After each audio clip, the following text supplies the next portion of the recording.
sister's on with a foot injury, so we didn't have we had two of them. Maybe we did this one. That's our two best players right here.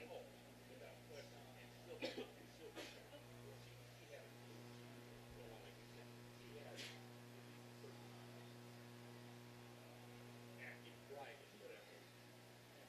Because those girls, hopefully next year, will be maybe given some playing time varsity.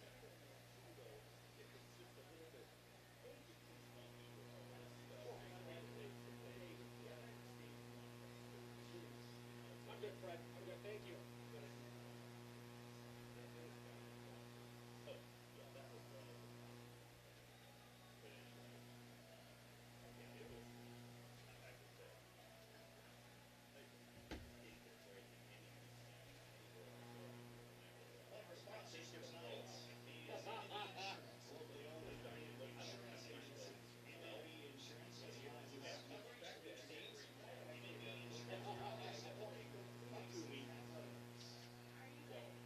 Who was golf?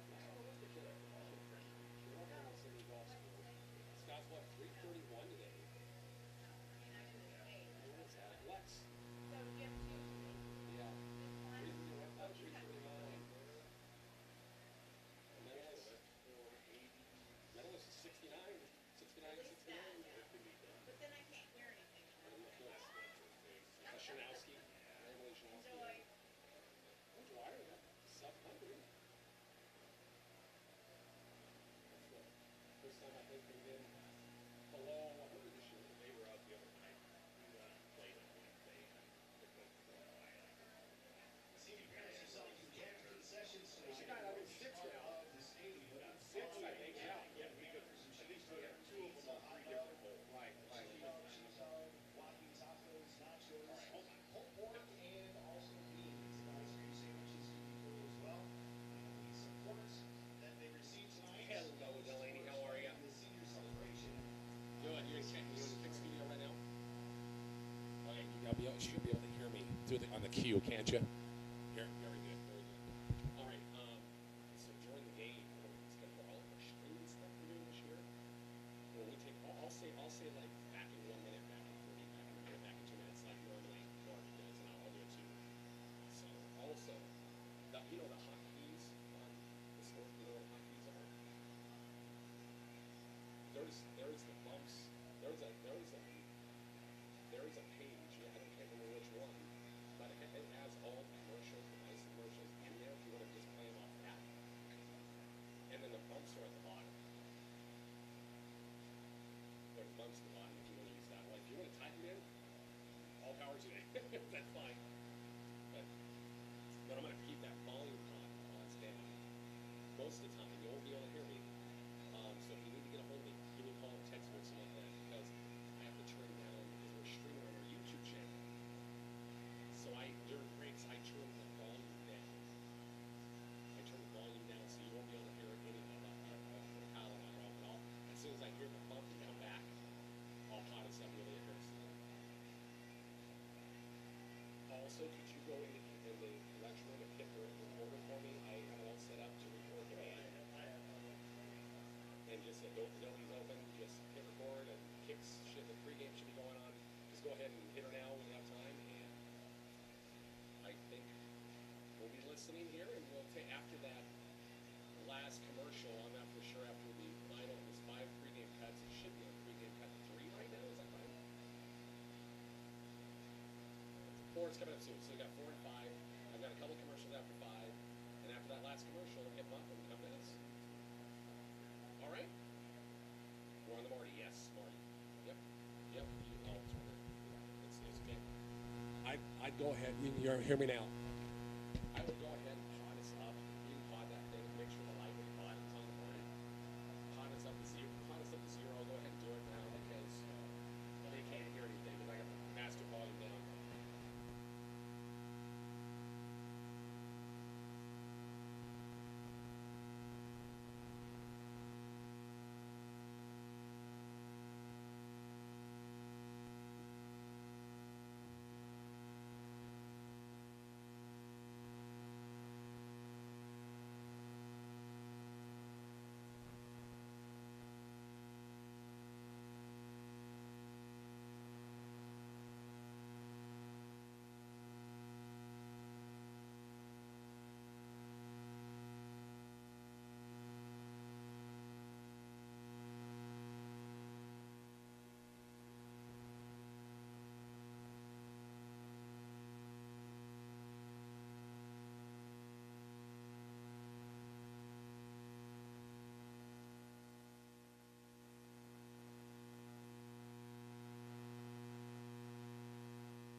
170, 300-pound junior. Left tackle is Candace Bildy, 265 and a junior. The wideouts, Garrett Ivy, number 2, 150 and a junior. Joel Jensen, number 81, 180 and a senior. I think Jensen's like 6'5", just looking at him. He was a big wide receiver. Austin Feeney, a returning starter, 160 and a junior. And Dalton Snodgrass is kind of classified. They're tight end. He'll probably split out as well. 34, 215 and a junior. The York defense play a lot of three-man front. They'll creep their linebackers up as well. The nose tackle is Baldy. The Pinnell is that one defensive end, and Carter Kuluta, 56, 190 and a junior, is the other defensive end. The outside backers are Jensen and also Snodgrass. Inside is Joel Jensen, and then Marley Jensen is inside, along with Seth Erickson. The two safeties are Caleb Hayden, number 15, 155 and a senior, and Austin Finney's the free safety. Number 10, Jaden Kohler, senior, number 10, 165, one corner, and Garrett Ivy's the other corner for this York defense. For the Bison offense, we'll see quarterback Adam Duggar, 6'1", 170 and a junior. We've got to say a big shout out to Grandpa Kenny Duggar Sr. Ken couldn't make it tonight, not feeling the best, and we wish Ken Sr. Get well soon, get out of the hospital, and we want to see you back at Wyland Field here soon because he's a huge Bison fan. Adam, lots and prayers. No question about it. Mom's here. Grandma Carol's here watching the game. The running backs, we'll see Jacob Gomez-Wilson. Got to get that young man going. 5'7", 155 and a junior. Branson McDonald in there, 5'11", 165 and a senior. Fullback is starting 44, Alex Anthony, 5'10", and 190 and a junior. We'll see Leighton Bortner in there as well, 5'9", 170 and a junior. The offensive line up front's got to be huge. Senior center Ethan Spencer, number 62, 5'10", 180. The two guards are Eli Kaler, 5'10", 235 and a junior. Eli Carvajal, 5'9", 190 and a junior. The two tackles are Tucker Martinez-Conray, 6'2", 250 and a junior. One side, Max Weimer, 6'1", 230 on the other side. The tight ends, Garrett Capps, 6'2", 180 and a junior. If they go double tight, we'll see Matt Nichols. Matt missed some time this week, some sinus issues. So he's playing tonight, probably not 100%, but he'll be at the other tight end, 5'10", 180. The three wideouts, we'll see Lucas Gomez-Wilson, Nate Reiners, Patrick Gross rotate in there as well. Patrick is coming back from an injury, and I think he's going to kick tonight. Yeah, and he's going to kick tonight. Hunter Hansen did last week and did a great job. Yep. I think Patrick's kicking tonight. He came out with the starting offense, receiver. So. Very good. We got our national anthem. We'll take a 2-minute break. 2-minute break, back with the kickoff. Next, it's Bison Football on KICX 96.1.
Richard Kyle back here at Wyland Field. Our runs a kickoff forecast. It's hot. It's too stinking hot. It's 102 degrees still.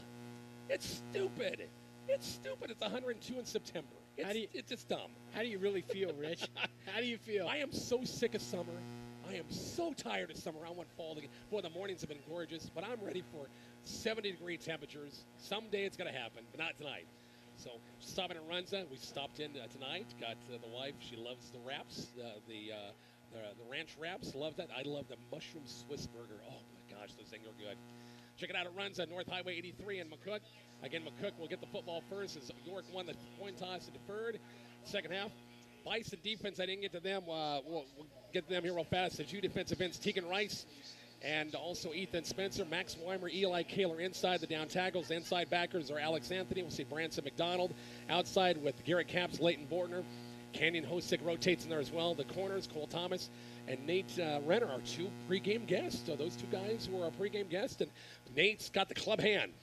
Hurt a hand last week, broke fingers, but he's playing. He's got a club hand. I say, hey, get a pick six. Return it, get it picking off one-handed, run the distance. It'll be a Sports Center highlight. Absolutely.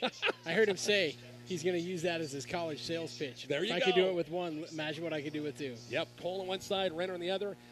The two safetyers are, we'll say, Jacob Gomez-Wilson, Adam Duggar, Logan Havlicek as well, rotating in there at safety. That's one thing McCook's done in the last couple of games, Kyle. We saw in game one, you saw last week, is rotating a lot of guys, building that depth up each and every game, aren't they? Absolutely. Playing more guys, it's going to help the depth. A lot of guys, start both ways, but you got to give them breaks, especially on a night like this. You got to give them some breaks. We'll have breaks, officials timeout for water breaks, I guarantee, at times tonight. I look at our chain crew down there. Big Tom Weimer's down there. He's yapping away. He's not even paying attention to me. Can't believe it. He's not. No, he doesn't have his headphones in yet. He is really. Brian Thomas is over there. I know he's listening. Oh, he and TJ. I don't know who's got the sexier legs over there. For my advantage, they're both pretty white. It's tough to tell. I told Brian, I said, hey, don't be afraid to showcase those because mine are just as bad. Anyway, ready to go here. Big Tom, now he's listening. About time. Who's helping him down there? He's got some sexy legs down there. Yeah. Jim DeSacco's down there. Here we go, ready for football as York will kick it off first, and we'll see Garrett Ivey kicking it off, kicking it to the west. Just take it to the house. Let's just start like that tonight. How about Rich? That would be terrific, you bet. Jacob Gomez-Wilson. Could happen. Back deep. One of the deep men. See how good a foot Ivey has. Ready to go. It's the 2-0 York, 1-1 McCook. It's controlled by one of the up man. It's 33 Leighton Bortner with a nice return across the 35, 40-yard line. Leighton straight ahead. We'll take that 1st and 10 McCook at the 40-yard line. That's a great start as it was on the tackle that time was 31, Emmanuel Jensen. They got a lot of Jensens on this team, that's for sure. Lots of Jensens. We'll see York come out, 3-man front. Walk those linebackers up. We'll see McCook defensively when we see them on defense. More of a 4-man front, I've been told this week, instead of away from the 3-man front. Adam Duggar shotgun set, 3 wide, twins right, 1 wide to the far side. On 1st and 10, and the quarterback keeper between the tackles. Adam for a 5-yard gain to about the 45, 46-yard line. Nice job on 1st down. The tackle made by inside. That was Carter Guluda, one of the defensive ends with the tackle. That's a nice gain of 5 yards on 1st down. Yeah, absolutely. And I like that quarterback run. That quarterback run look. I'm hoping we're going to see more of that tonight, inside, outside, just kind of everywhere, Rich. Just to make York respect it a little bit more. Got 3 wide look, twins the far side. 1 setback right to the left to Adam Duggar on 2nd and 4. Underway, no score, 1st quarter on that zone read. Alex Anthony for maybe a yard. He was stacked up. Found a little crease, but not much. Maybe a yard in the play, and that'll bring up 3rd and about 4. Yeah, and one of the things we talked about, Rich, is they're going to definitely have to get the ball in space. I mean, I know you got to run inside and get them loosened up, but they just got a lot more meat up there than we do. Big inside, 265 with Cadence Belda, the nose tackle, clogging things up. A little shifting up front by York on 3rd and 4. Ball right smack dab between the hashes. Lucas Gomez-Wilson in motion will come back near side with 2 receivers isolation. Jacob Gomez-Wilson hits the hole. Across the midfield, he's got the 1st down. Across the 50, just needed to get at the 50s, about the 49-yard line. They'll move the chains on 3rd and short and a Bison 1st down. I like it. What's the over-under on running plays tonight, Rich? Well, York's going to run it with their power look, and I think McCook, we get the running game, that play action, that's key tonight. McCook gets the running game, set up play action. They got Gomez Wilson going deep. We should probably do over and under on passes. It'd be easier. 3 wide look, shotgun set for Duggar. Just across into York territory. Snaps good. Adam far side. Good catch, Lucas Gomez Wilson. Across the marker to the 39, 38-yard line. He hit it where only Lucas could catch that time. Got the stick him that time. A gain of about 10 yards. Oh, maybe no. Is it going to say went out of bounds before the marker? A quarter of a yard short. That's a bad spot. Yeah. That's a bad spot. That's all right. Second and short, just about the 40-yard line. So Duggar completes his first reception, 9-yard gain to Lucas Gomez Wilson. Jacob Gomez Wilson right, wide out to the right. Lucas in the slot. Duggar shotgun set. Quarterback keeper trying to get the first down, and he's hit in the backfield on a loss of the play. He kind of hesitated just a little bit, and that allowed their linebackers, and I think that was Jensen, or was that Seth Erickson, snuck up, filled the gap. It's going to be a loss. They're going to say a loss of just about a yard, so it looked like 2 or 3 yards. Okay, so as bad as the spot was on not getting the first, yeah. That was a makeup call right there is what that was, Rich. That looked like it was back at the 37-yard line. It sure did. We'll take it where they put it, though. At the 41-yard line, I should say, 43 to 41. It's third and short, third and about 2. Twin receivers right. Duggar shotgun set. Will throw. Looking, still looking. Going to tuck it and run. Has a little bit of room. Hug that edge. Got the first down and Adams about the 37-yard line. Nice job. He had a couple of York defenders waiting for him, but he hugged that corner and got the first down. Nice job on another big third down conversion for the Bison. They'll move the chains in York territory. First and 10 Bison at the York 37-yard line. And I know we're like 7 plays in, but doesn't it just feel like York McCook football? Yep. Yeah, we won up. You and I were there last year. Well, that was a battle last year. It was. Always tough to win in their home field. Bison come out. Trips for the first time. Trips far side. The receiver to the far side. Nate Reiner split wide toward the sideline. Shotgun set with Anthony to the right of Duggar. First and 10. We're going to blow this one dead. Our first hanky of the game. We got to 9:26 before a first flag of the game. A false start. And that'll cost McCook 5 and make it a first and 15 now. I like first and 10 a lot better. Yeah. Next week, just kind of looking ahead. Bison got a tough 4-game stretch with Crete last week, with York tonight. Got a good Seward team coming in next week, and then a couple of weeks, Aurora. Huskies got a big matchup against Scottsbluff out in the Panhandle. Boy, would it be amazing or weird to have Aurora start 0-3. After being preseason number 1. Exactly. Trips far side. Anthony in play action. Won't take it. Duggar has plenty of time. Boy, threw a low curveball or low fastball at the kneecaps that time of Lucas Gomez Wilson. The only place that he could catch it. Incomplete pass brings up second down. Curveball, fastball, knuckleball. It was a little sidearm action, wasn't it? It was. He went down a little sidearm action, and I'm sure the fastball. He tried to just get it where Lucas could grab it off the shoelaces that time. But incomplete pass brings up second and 15. 9:20 left, first quarter, no score. Score updates brought to you by MMB Bank. Trips far side ball on the near side hash. Duggar shotgun set. Anthony to his left. And Alex will get the call across the 40 to about the 37-yard line. Almost back, I think, at about the original line of scrimmage, close to it. This will bring up third and 10. So the Bison are 2-2 on third down conversions. This is a little bit longer. The last 2 were third and shorts. This will be third and 10. York faithful getting loud underneath us out there, Rich. Yeah. Small contingent. Small, yeah. Usually we see a lot more York fans here, but only 6 seniors, Rich. That's true. Good point. They'll go Trips far side once again. Patrick Gross split out wide. Gomez Wilson in the slot. Jacob Gomez Wilson wing to the left side on a big third and 10. We'll call third and 11. Duggar rolls the pocket out to his left with protection. Steps up, has some room, cuts it back, and goes down after about a gain about a yard to about the 36-yard line. Maybe he picked up 2. This will bring up 4th and 8, and it looks like the punt team is coming on. So we got a good drive going there, and instead of third and short and third and 10, that penalty hurt us. The procedure penalty kind of hurts. Yeah, that's where that, Coach Petrosky was talking about execution. Used that word a lot this week, and that's where that's at, right? Can't start in the hole because then you're off your down and distance. Canyon Hosick back to punt at the York 47. Single safety back is that is Garrett Ivy back. 4th and 8. Good snap. Not a lot of pressure. They're going to peel back, and Canyon a nice kick, trying to pin it down. And fair catch call. Oh, takes a York bounce into the end zone. Touchback. And 1st and 10 for the Dukes as they hold McCook to a punting situation. No score, 7:48 left. And traditionally, this is always a low-scoring game. Not a lot of points usually in the past between these two teams. No, it's a lot of defense, a lot of running the ball. And, I would have put the over-under on passing at 10, seeing how these guys have played the last two games. But we're already at, what, 4? Yeah. 3. We've winged it a couple of times. Just as I said, McCook was going to come out in a 4-man front. They're going to come out with a 3-man front to begin things here, as York will have 3 wide look with their quarterback in Ryan Sievers, young junior. Shotgun set 3 wide look. Jensen gets his first carry between the tackles, maybe 1.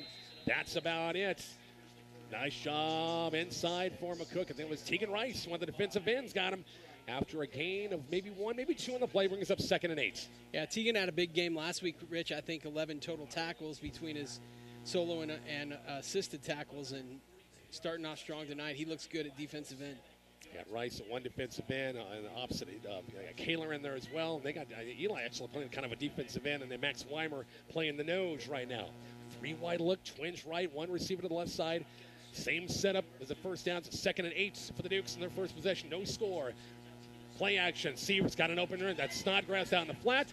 Complete pass. Moving the pile. Boy, his muscle pushes a red shirt or 2 across the 30 to about the 31-yard line. That will be enough for a first down. So they get Snodgrass out in the flat that time, and he is a strong son of a gun. He pushes it to a York first down. It looked to me like the contact on that tackle started with about a gain of 3 or 4, Yeah. and then he pushed it forward another 4 yards after that, Rich. Can you imagine the steaks that those boys eat at the dinner table? If you get Garrett back from Lincoln, of course, Husker football, and you got a freshman in there as well. I bet they eat a lot. Under center, Sievers, I-Pro sets. It's going to be Erickson, his first carry. Not much. Across the Bison left side. Stacked up, and that's Seth Erickson, our sophomore tailback, for about a yard. Maybe 2. Looks like Big Tom's going to move it about 2 yards. Bring up a 2nd and 8.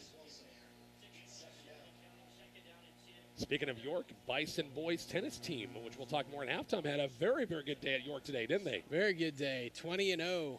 Did not lose a single match in singles and doubles play. No, fantastic day. We'll talk more about that and other Bison fall sports at halftime. York with the ball on the far side hash on 2nd and 9. 6-minute mark coming up. No score. 4 wide look for the Dukes, and shotgun set for Sievers. Run the inside. Nope, Sievers on a screen, near side, little bubble screen. Complete 35-40. And Gomez Wilson makes the stop on Ivy after a nice gain across the 40 to about the 43-yard line. They'll move the chains again via the pass. Fake the inside give. Ivy out in the little screen out here on the near side. Good speed, and the secondary just couldn't quite get there fast enough. It's 1st and 10 York. Yeah, I'll tell you what, Rich, the key to that play was number 81, Joel Jensen, had a killer block. McCook was in the right position. They just got blocked out of the way. So York comes out, 3 wide look, ball on the near side hash, and 1st and 10 at their own 43. It's going to be Jensen getting the carry, 2nd carry of the game, across the 45, 46, 47-yard line, and a gain of 4 on the play. Tegan Rice once again got him by the shoes after a gain of about 4 on the play for Marley Jensen. Gain of 4 brings up 2nd and 6. Coach Glenn Snodgrass, boy, so many good years in Overton, and boy, once he made his way to York, they have been really, really good over the years. Yeah, did he say he was with the Overton Eagles before he came to York? Yeah, D1, won state championships in D1. Okay. He's been a winner at wherever he's went to. Receivers both sides. Shotgun set, got 2 backs as Snodgrass, the tight end, switches from right side to the left side. Bison showing blitz. The right inside give going to be Jensen. The Bison did a good job of stacking things up. No gain in the play. They'll spot it to maybe a half yard. Nice job. Alex Anthony, the linebacker inside, met him and took him on, and no gain in the play. Brings up 3rd and 5. See if they can get a stop here. Same setup. Joel Jensen, the big wide out to the left side. 1-on-1 here on the near side against that Bison defense as the York offense looking toward the sidelines. They got somebody on a chalkboard saying a number. Sievers long count. Clock down to about 13. Seaver's screen. Nope, it's going to be screen on the far side. Almost a slant, but they broke off the slant, and the pass going to be behind the receiver on the far side, behind Austin Finney that time. Incomplete pass, and York's takes hold on downs, and they'll punt it away. Yeah, I think where they just going to run a little button hook or something there, and when he went to make his cut, he fell down, Rich, and worked out well for us. I knew when Mr. Nichols was out here watering during the afternoon and really making it stop and wet, that had come to our advantage. Yeah, absolutely. He didn't do it. I'm just teasing. We had officials timeout, and Bice is going to burn a timeout, Coach Petrosky. Maybe thinking that something's a little shady there. We'll take a break. No score, 4-16. We're back in 30 seconds next on KICX.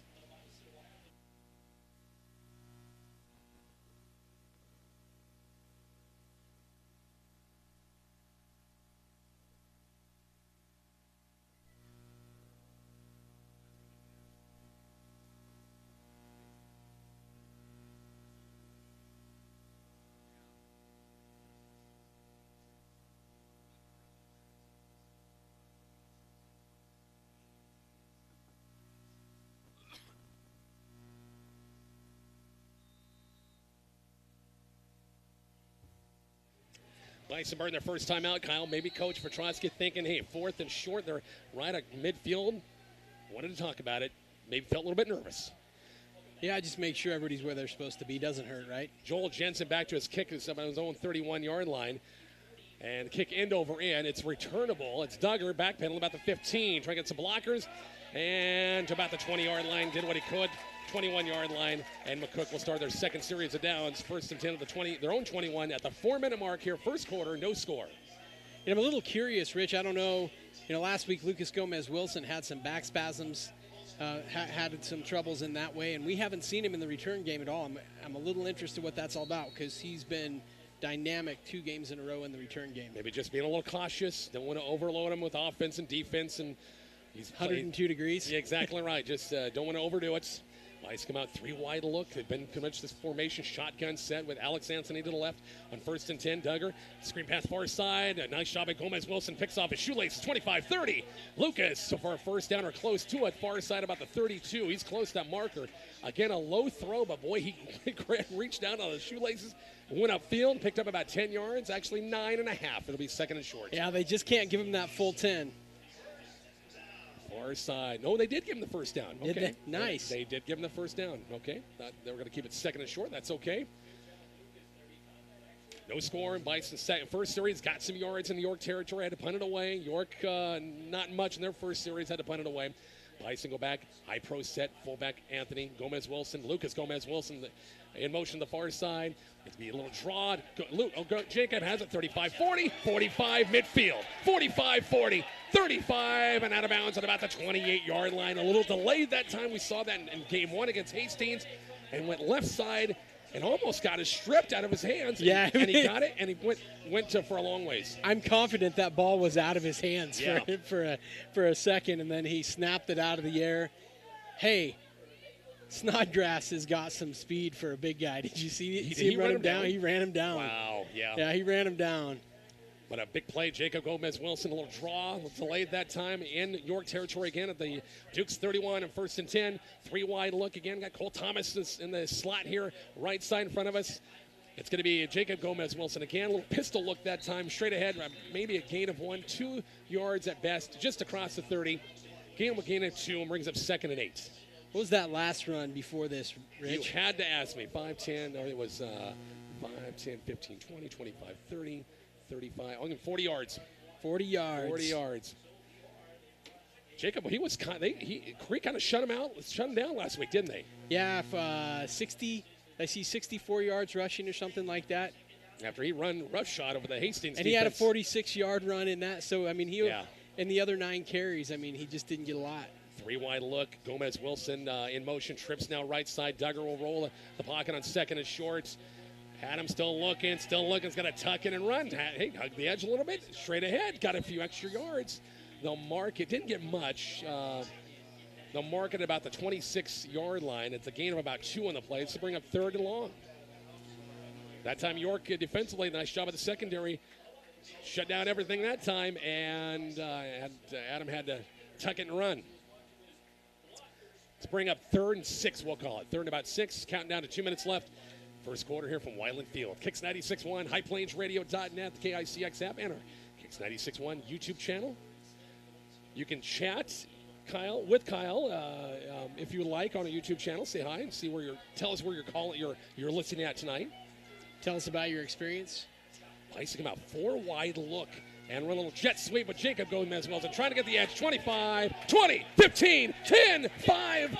Down to the 1. We got a flag back down here at the 20. I think we got a receiver and a hold probably, right? Yeah, the bad news about that, Rich, is it was so well blocked. I mean, up front early on, and that penalty happened late in the play, it seemed like to me. That was unfortunate. Great. I love the setup. They had trips left. That Jacob Gomez-Wilson, the one receiver, wing to the near side, brought him emotional jet sweep action with a lot of blockers. But the penalty, another penalty. That's just the second one, but the penalty the last time in series hurt, caused us to punt. And let's see what McCook can do after this penalty. 3rd and 11. It would have been 1st and goal from, I think, at the 1. So 3rd and 11 now for the Bison to keep this series. It might be 4-down territory. We're down to about the 30-yard line. Might be 2 downs to make this yardage. She'll go 3 wide look again. Duggar, shotgun ball on the far side hash on 3rd and long. Adam fakes the give inside, has protection. Cross the middle, going to be incomplete. A little bit of a high throw to Garrett Capps, the tight end, on kind of rolling across the middle that time. And even Garrett said, 6'2", 6'3", just couldn't quite grab it. This will bring up 4th down, and I think McCook's got to go for it. It's a little long for a field goal, but they're going to go for it right here. Keep an eye on some other scores. I know our game on 103.9 The Hawk. Mark Searcy down at Bartley for Red Cloud and Southwest in that one tonight in a 6-man play. What's your prediction on that, Rich? Oh, a lot of points, probably. A lot of points. Hey, Tony Worley, our good buddy Tony Worley. Oh, I forgot where Tony lives at. You got to let me know. She says it's only 85 there where she lives. I forgot, Tony. Remind me where.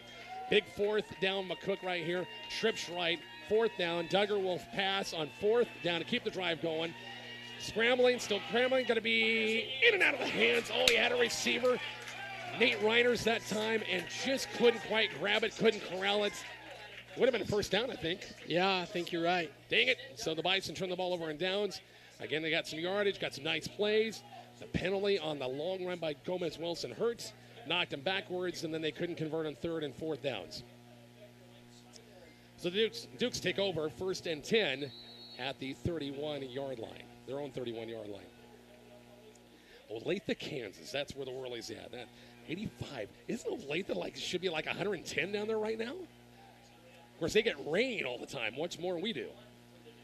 Big power set for York. Double tight end set. 3 in the backfield besides Sievers. And actually, it's Snodgrass on a little Wildcat. And power look. We saw this with Garrett Snodgrass over the years when he played quarterback and just moved the pile. And Garrett Snodgrass, his first carry for about 7 yards in the play, brings up 2nd and 3. 7 yards in a cloud of dust. Is that what they call that? They just get the biggest guy. He's one of the biggest guys and a very athletic son of a gun, and just move the pile. Just moving that pile. It's 2nd and long 2. And Snodgrass again. Bison trying to just pile things up. He's got the 1st down across the 40. He's all load, lost his helmet. And about the 42, 43-yard line, they'll move the chains on 1st. It'll be another 1st down for the Dukes. Peyton Delabo says the McCook tennis team is tuning in from Arapahoe right now on their way in. Very good. Excellent. Coach Weimers and guys, nice job with the first place finish at the York invite today. They got a North Platte invite, another tough one tomorrow. A minute 22 left in the quarter. No score. Both teams have had chances. Bison on 2 drives. This is the 2nd drive for York. Nothing on the board quite yet, which doesn't surprise either one of us. Austin Feeney, the wide out to the far side. Joel Jensen near side. Seaver shotgun set back at quarterback. It'll be Erickson. A nice play. Alex Anthony shot in real fast. No gain. And maybe a loss of 1 or maybe 2 on the play. That's a big stick by Alex. It'll be 3rd and 9. 2nd and 9, beg your pardon. Actually, 2nd and 11. Lost a few more yards, sorry. 3rd, 2nd, 9, 11. Yeah. It's something. It's something down there. It's 2nd and 11. After a 2nd and 12. Yeah, 2nd and 12 on the 2-yard loss and a nice defensive play by Anthony at that time. Probably the last play of the quarter right here. York goes 4 wide look. Bison bringing the blitz. Sievers had to rush him because he has pressure that time inside Blitz that time from Garrett Capps, and he threw it short of Jensen here near side, and now it's 3rd and 12. It's my boy Garrett Capps putting their quarterback on the back right there, and I don't know, York was a little grumpy with that. I think they thought maybe he shouldn't have hit him or something, but looked good to me. Were they really arguing? They were griping about that? Yeah, you didn't hear him down there? No, it's like, come on. Wasn't even close. York will come back and go 4 wide look at it. Trips left. Seavers, shotgun set. Beisch rushing 3, dropping 8. On 3rd and 12, 28 seconds left with the receiver moved. Where's the flag at? Come on. Receiver steps up in the pocket, it's going to run. And hit, tripped up, and about the 45-yard line, and gang tackled for a gain of maybe about the original line of scrimmage. It looked like clearly the slot receiver took off too soon, but he was the only one who saw it that time, and it's going to be 4th down.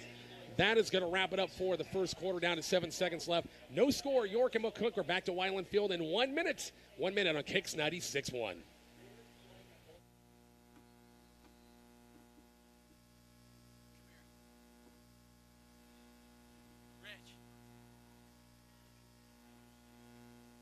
Watch number 70, Collingham, come in at the end of the play.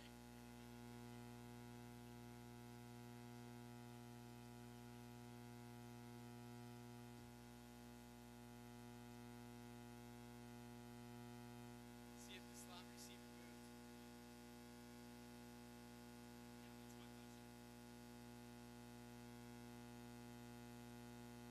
Oh, yeah.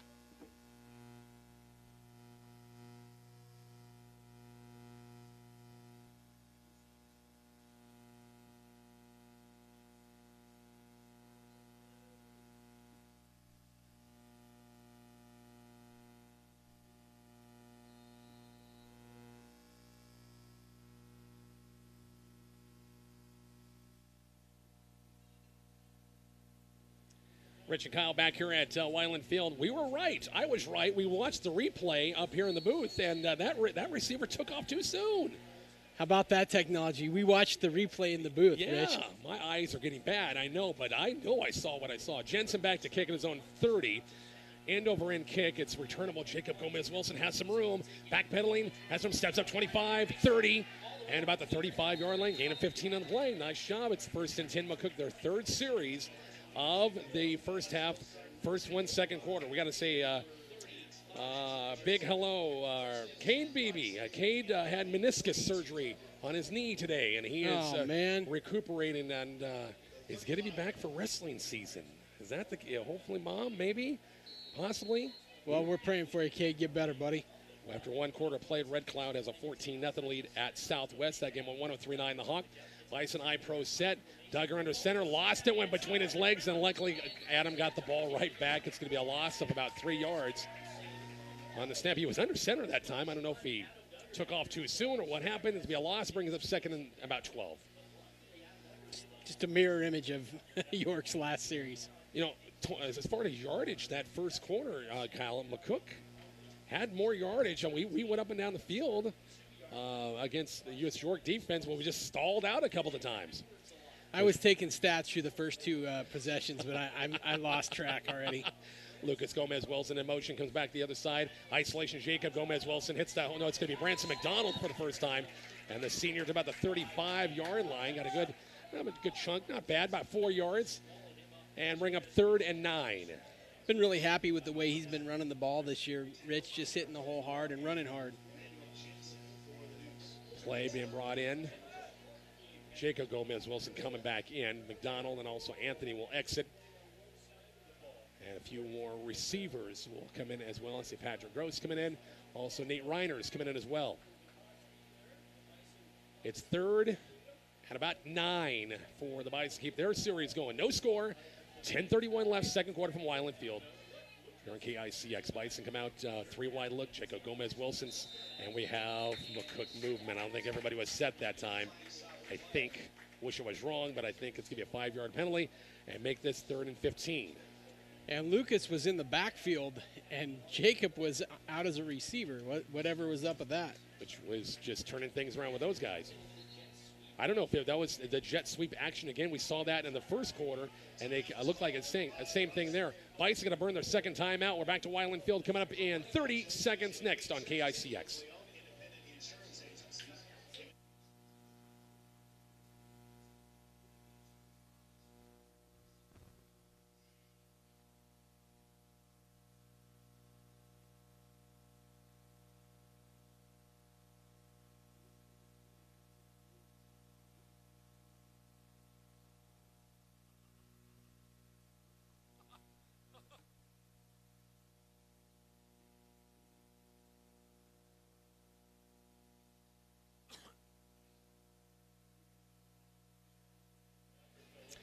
Rich and Kyle back here at Wyland Field. We're in second quarter. No score, 10:23 left between York and McCook. Game 3 for both teams.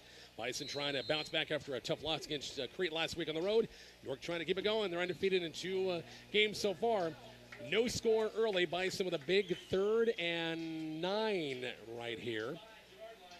At about their 35-yard line as Coach Petrosky burned his second time out. Just 1 left. Bison will come out 3 wide look, twins right. Duggar shotgun set. They'll send Lucas Gomez-Wilson in motion. Duggar on the snap, fakes to give, drops back with some pressure, and gets out of a sack situation. Going to tuck it and run. 35, 40, 45. He's close. He's close to the marker. I mean, he had to get right about about the 45, and they got to give him the first down. He does get the first down. They give him the first down. That's a great effort by Adam that time. You bet. He tucked in, ran a nice little, planted that foot, stuck that foot in the ground, and a little cutback lane, and dove his way ahead of about the 45 and a Bison first down. I was not paying attention to the camera on that, so I'm not sure what they're going to see out there. Bison with 3 wide look once again as Duggar's shotgun set. As be Alex Anthony. Left side was roomed about midfield and a gain of about 5 yards before pushback, and Alex with a nice gain on first down brings up 2nd and 5. Snodgrass there, along with Ivy as well for the York defense.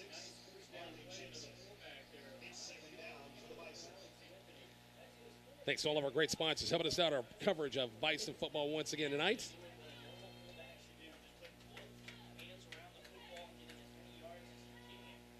Bison come out with twin receivers right and back in the eye with Duggar under center. It's the ball right at midfield. Anthony and Jacob Gomez-Wilson against a 3-man front, walking those outside linebackers up as well. On 2nd and 5, isolation Jacob Gomez-Wilson to across the 49, 48-yard line, pick up maybe 2 on the play, and this will bring up another 3rd down. There's been a lot of 3rd down opportunities for the Bison offense in this first half. Yeah, they've gotten a lot of plays. They're doing a good job, Rich. They're moving the ball, and neither team can just punch it in the end zone. Do you remember the final score last year? I was trying to think. It was tight. I can't remember what it was last year, but it was a good game. It was a great game. Last play of the game it went down to. Yep. I don't want that tonight. Great game there. Always good to beat York on their home field, that's for sure. Ice come out with their ace set, 2 wideouts, 1 setback, 2 tight ends on 3rd about 3. Toss Lucas Gomez-Wilson trying to get the edge, and boy, Joel Jensen, the outside linebacker for York, read it well, and a loss back to the 45, almost the original line of scrimmage. Bison tried a little motion, sweep it, and try to get Lucas out on the edge and space that time. And boy, Jensen, who's a big linebacker, doesn't have a lot of weight to him. He's a big, lanky kid, but he covered ground in a hurry, and the Bison will punt it away. Yeah, I don't know. Just not a lot of blocking out on that side for him. Not sure what happened there. Branson McDonald out to kick on the 4th and long, back at his own 30-yard line. Ivy's the lone safety back at his own 15. Good snap, not a lot of pressure. Branson, low kick, end over end. Ivy comes up about the 23, 25, 30, and 35 still on his feet. And then he's hit about the 35, 36-yard line, and York's got the ball back. First and 10 Dukes, 7:38 left in the half. Coming up at halftime, which is right around the corner. This game is flying by. We will talk at the Bison Sports, all sports. Been a busy week and a busy weekend. A lot of Bison Sports teams in action over the weekend and the next week as well. York comes out 3 wide look. Jensen, the slot far side. The receiver on the near side is 85 Austin Feeney. Severs, shotgun set. Bison 3-man front. A little option near side on the pitch. Good cutback by Jensen. Going to duck his head into about the 38, 39-yard line. End up picking up just about 2 yards. Anthony was there first. Also helped out a little bit as well. Leighton Carpenter, the young sophomore, is in the ballgame playing up front as well. Yeah. And he's a load. He's playing great this season, Rich. And that just was really slow developing. Yeah, Did it feel like it to you? Slow option play at that time. Here's your jumbo package, if you want to call it, for York, with Snodgrass back taking the snap. 3 backs beside him, and with 2 tight ends. Where will they go? Left, center, or right this time? On 2nd and 7, Snodgrass trying to pick his way through. Finds the whole 45 midfield. Cole Thomas, the only one that can reach it. It's a stiff arm and nice. Oh, Cole couldn't quite grab him, and Snodgrass for a touchdown. Cole did his best that time. It's going to be a 54-yard touchdown run by Dalton Snodgrass. You can hear the York fans right in front of us here. Cole did his best that time, but Snodgrass, that stiff arm, and he said, "Get off me," and he went the rest away. Yeah, he's a big kid, and he's not slow. Yeah, Cole Thomas is a fast son of a gun, and he was right there, but just with Snodgrass is a strong young man, that's for sure. Ivy on for the extra point. The hold from Carter Stinger as York scores first. 6-0 lead with 6:43 left before the half. And snap good. Kick's going to be on the way, and it is on the way and good. 7-0 York. Back with the Bison. The kickoff. Next, a 1 minute break. 1 minute break on KICX.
Back here at Wyland Field, Rich and Kyle, and the first points on the board, a 54-yard touchdown run by almost said Garrett Snodgrass, older brothers in Nebraska now. Dalton Snodgrass, 54-yard touchdown run. Ivy's kick's going to be returnable.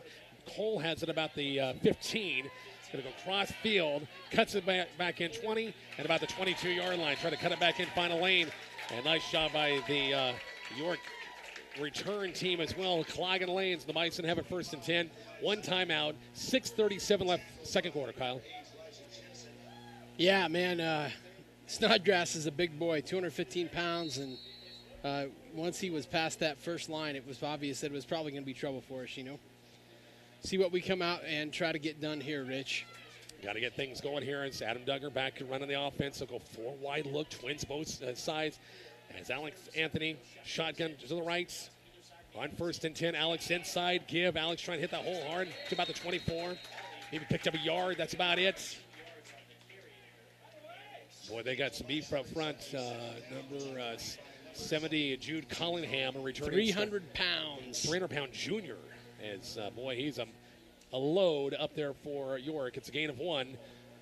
And we're up 2nd and 9. I was telling you on that pass play where the slot receiver jumped early. Mm-hmm. The Bison defender came in, and Collingham came in to push the pile, and the guy went back. The Bison defender went back about 7 yards. Wow. Big young man, that's for sure. Same setup, 4 wide look. Duggar shotgun second and 9. Fake to give inside. Adams going to throw. Pass going to be complete at the 30. They got a late flag. It's going to be a face mask against York.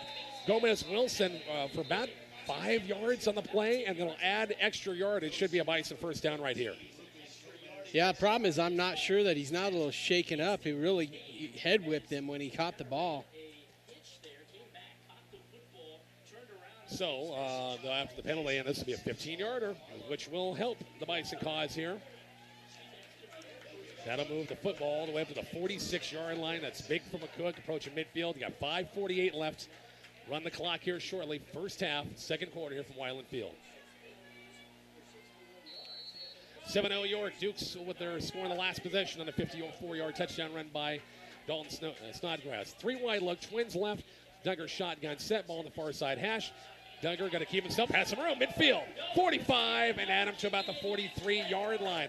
Almost looked like there should have been a pitch man here on an option look, but there was nobody there, and Adam took it. And he and Patrick Gross are kind of talking a little bit. Maybe it's some confusion. I'm not for sure. Anyway, nice gain into York territory, 1st and 10 of the 42. If that's not what it was supposed to be, I'm guessing they're setting that up for later. There you go. Yeah. I liked that. I liked it. I mean, it could have went either way. Little run pass option right there. Vice come out, ball on the near side hash on a fresh set of downs to the 42 and clock running. Coming up about 5 minutes left. Duggar keeping himself between the tackles. Hops over 1 or 2 and inside the 40, about the 38-yard line. Picked up a gain of 4 in the play. And this will bring up a 2nd and 6. So Adam getting a lot of carries with a couple of quarterback keepers, but I bet he's getting close to 10 carries, Rich. oh, without a doubt. Oh, I'm sure he's there. Lucas Gomez-Wilson will bring the play from Coach Joe Petrosky on the far sidelines. As Bison will come out, receivers the far side, Nate Reiners, Lucas Gomez-Wilson the slots, Jacob Gomez-Wilson the receiver here on one-on-one here on the near side. Now he'll go in motion, little jet sweep action, yep, and they've got another flag. That's happened a couple of times on McCook on movement on the jet sweep. That's what it was going to be, and that'll be a 5-yard penalty and be 2nd and 10. Was it Anthony that moved too soon, or who was it? Who was it, do you know? I didn't see, Rich. I was watching the motion play, and I didn't see the jump. So we'll see. I know we've run that jet motion kind of feel 3 times now and 3 penalties. Right. Yeah, and the one was a big gain, which was down to about the 1-yard line. Gomez-Wilson, but then was called back because of a penalty. Bicycle twins right. In the straight eye, Duggar into center, and 2nd and 10. Play action, looking to throw, looking for a deep ball, but then has to run. Trying to run, 45, 40, and at him to about the 38-yard line. So he's back to where pretty much they probably were at after the first down carry. We'll call it 3rd and about 6 right here.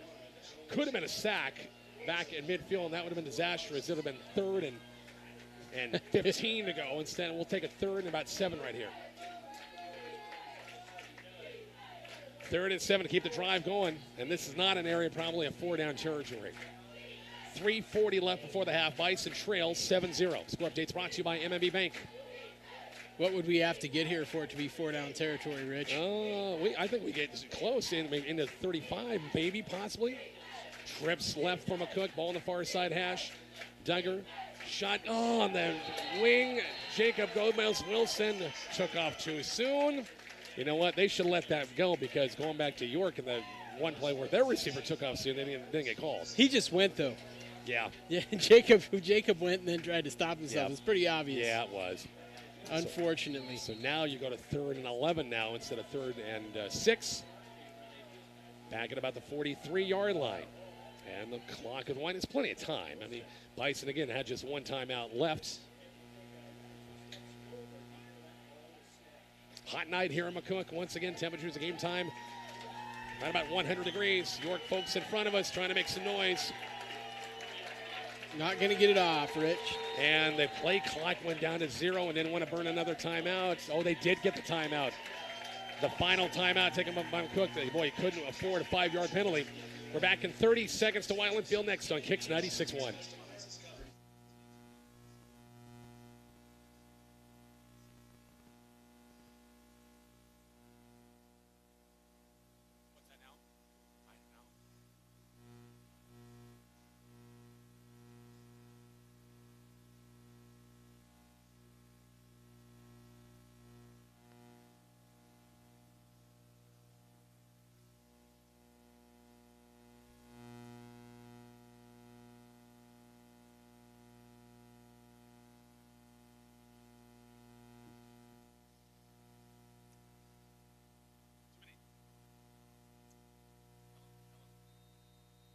Back here at Wyland Field, Rich Barnett and Kyle Delaveau. Too many penalties, Kyle.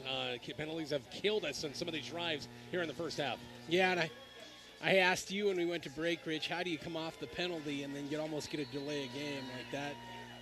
Like I said, unexplainable. No timeouts left. 3rd and 11 in York territory at the Duke's 43. 3 wide look again. Duggar and shotgun set, and we got another flag. This might be a free play. You never know. I just wing it. He's going to go deep. He's got Gomez-Wilson, and touchdown, Lucas Gomez-Wilson. This flag should be against York because of the play on, hopefully. It's a 43-yard touchdown pass. Let's hope it holds, and boy, they're looking like it's going to come back. Oh, my gosh. Usually the free plays, you let it go and you wing it along and see what happens, but oh, a procedure penalty. That's a dead ball foul. Why did you blow it? Jeez. Yeah, typically a dead ball foul. Why didn't they stop the play then? Why did they keep going then? Oh, boy. Coach Petrosky's over there talking to the official right near him. Probably asked the same dang thing. Yeah. Oh, my gosh. There's another miss for McCook on near touchdown play. Now it's 3rd and 13. Back at the 46. Shrimps left for McCook. Duggar, shotgun sets. Adam rolls the pocket to his right. Downfield, he's got Lucas Gomez Wilson. They're a little high. Crossing route with Lucas. Just a little bit lower, and he had him. He had the defender on his back that time. It's going to bring a 4th down. The Bison will punt it away. Dang it. So close. The Bison will punt this thing again for the 3rd time. 2:25 left. We'll see Branson McDonald back to kick at his own 40. Actually, a little bit inside. It's 40, about the 38-yard line. Ivy's the lone safety back to his own 10.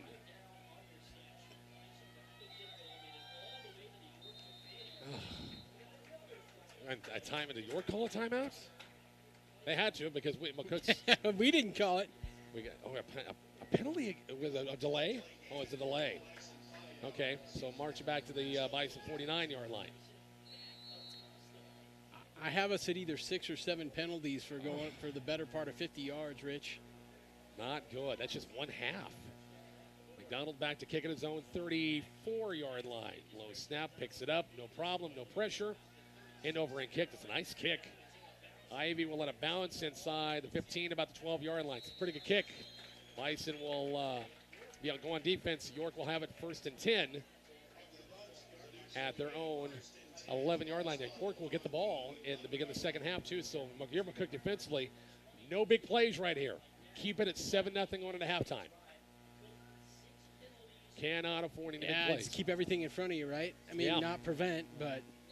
Hey, the Bison reserves in the 8th grade had a good week, didn't they? Yeah, the reserves won 24-22 yesterday afternoon to a tough North Platte team, and 8th graders 40-0. I'm not sure how the 7th graders fare. We'll have to see if somebody knows that score, Rich. That's good. Youngsters doing great. That reserve game was at North Platte. It was. On the turf up there. 1st and 10. Sievers will give it off. It's going to be Erickson. And about the 20-yard line. Got a hold on York, Rich. Would have been a 1st down, but, boy, a ton of flags in this one. Holy smokes. And that'll back him up a little bit more. Cook has no timeout, so you're really in a situation where you can't use your timeout to stop the clock right here. These refs tried new dry cleaners this week. They're wanting to show off the result. Flag happy in this first half, that's for sure. No, we'll take this one, right? A chop block? The way you kind of described it? Anyway. They're on the 1-yard line, Rich. Well, they're on the 5-yard line. No, they're on the 1-yard line. No, they're on the 5-yard line. Ah, you're right. I said that's. I'm looking at the G. It's right near the goal line. So the 5-yard line, 1st and 15. Run that jumbo package to Snodgrass, trying to get him out of a hole. He broke it last time for 54 yards, and boy, it takes 2 or 3 red shirts to finally get him down after a gain of about 5 yards. Got back to the original line of scrimmage, and bring up 2nd down. Your mother-in-law is going to be saying, I said he knows what he's talking about. He doesn't even know the difference between the goal line and the 5-yard line. She texts me. She is listening, or she's watching, listening on the YouTube channel. So, yep. Minute 41 left. York will go back, and they'll bring Snodgrass back to run it again. Get a lot of beef in those backs and the offensive line as well. Guessing you're going to see this 3 times and out, Rich. Yeah. Would love to see a fumble right here. Boy, a turnover would be huge.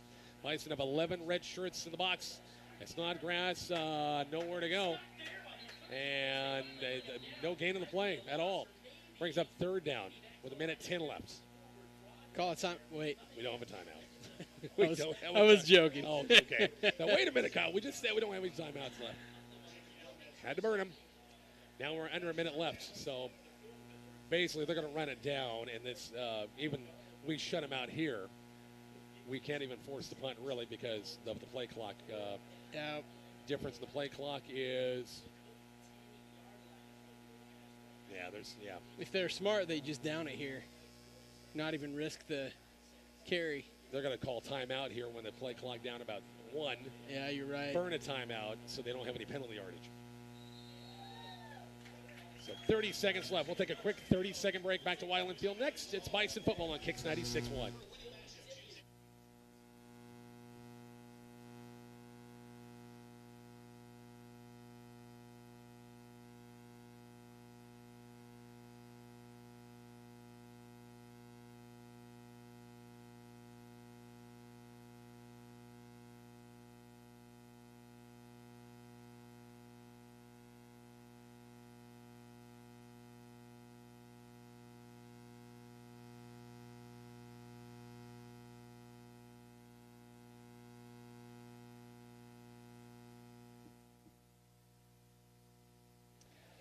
Final 30 seconds of half number 1 here at Weiland Field. A 7-0 York, low-scoring game.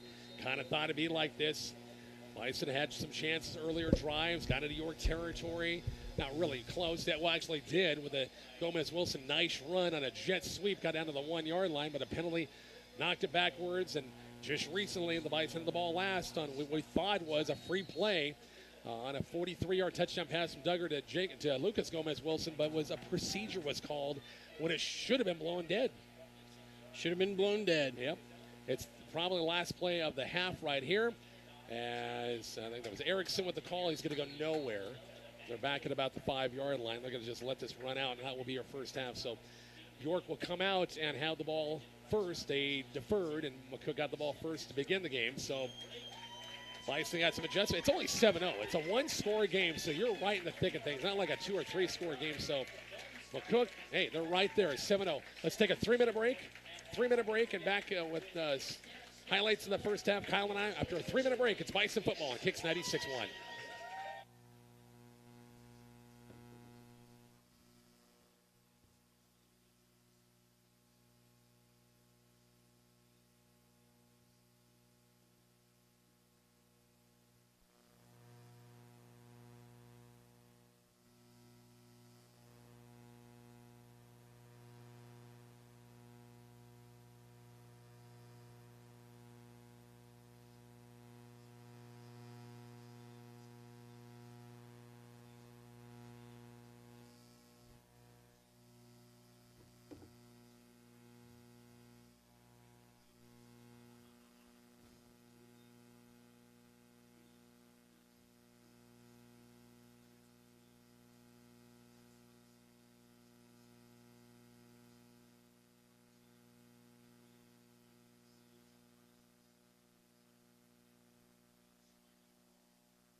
Rich Barnett, Kyle Delaveau back here at Wyland Field. Halftime score is just York 7, McCook 0. And Kyle, again, just one score on the board.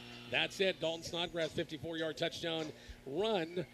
That's it. Extra point was good. So the Bison are right there. They're right there. They're still, hey, it's anybody's ball game. Yeah, and I don't know if you remember last week, but it's kind of the similar situation. And came out after the half, and McCook really needed to get a stop, and Crete pushed it down the field, hoping tonight if we can get that big stop, I think that's a momentum shift. And I like the way the second half sets up for us. Get this score. Seward 27, Crete 7. Second quarter. Seward at Wyland Field next week. 27-7 in the second quarter. Wow. So, interesting. 14-0. I'm sorry, that's halftime score down at Southwest. Red Cloud over Southwest. The six-man play 22-0 in that one. Trying to get Aurora Scottsbluff. That, of course, started since a little bit later on. I'm trying to catch my breath from you telling me that Seward score. Yeah, that's wow. Well, we saw last year when Mark and I were down there, they had some big kids. They got some young kids. They had some talent. But they were just young, and sounds like they might be a better team this year. They are solid, that's for sure. A Bison dance team on the field right now. 27, I'm sorry, it's 7-0. 7-0 here, not 27-7. Seward over Crete, 27-7, second quarter, 7-0 here. And again, York will get the ball first. We'll take another 3-minute break. We'll talk some other Bison sports news. Fall sports, tennis today. You had cross country this weekend. You had softball, all that. We'll get to that quick 3-minute break. Bison football, KICX 96.1.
Rich and Kyle back here at Wyland Field. Halftime score is 7-0. McCook trails the York Dukes here on this one of the Bison Sports. We can talk more on the Bison boys tennis team. Congratulations, Coach Matt Weavers and that bunch. They went to the York Invite today and had a terrific day. Kyle, I know you're going to be proud, Dad. Your boy did a great job at number 2 doubles with Peyton, and they had a great day. Nobody lost a match. 20-0. I'm not that familiar with tennis. I don't know all that much, but I'm learning.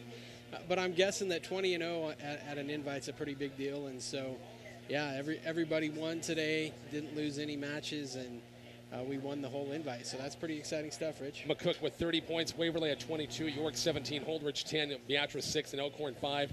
Isaac Hins at 5-0 in first place at 1 singles. Lincoln Michael is 5-0 and first place at 2 singles. Evan Humphrey and Nathaniel Miller 5-0 and first place at 1 doubles. And Peyton Delaveau and Johnny Frank 5-0 in first place at 2 doubles. That's pretty darn good. It's a good day.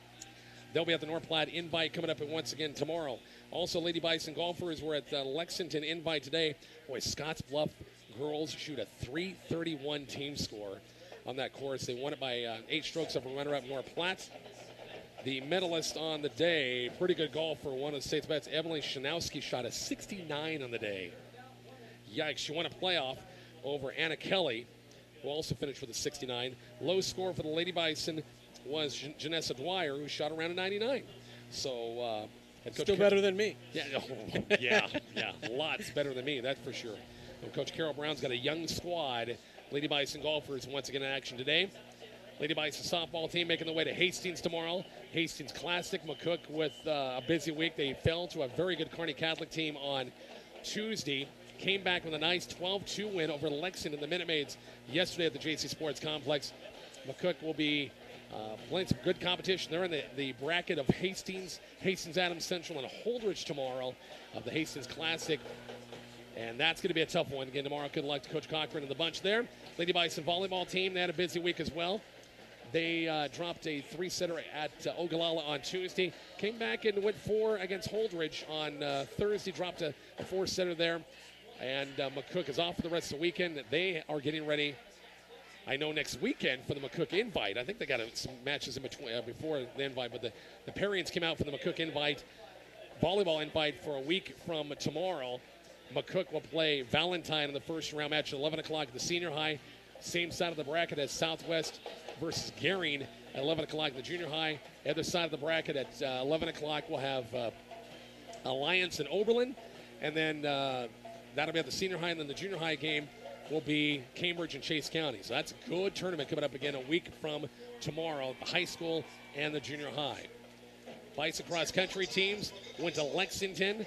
There was no team scoring kept on Tuesday in that meet. McCook continues to get great performances. The boys' side, I tell you, with Josh Hegwood, with Josiah Wilkinson, a young freshman who's running well. Grant Capel has also been kind of among that top 3 for Coach Sugarloaf.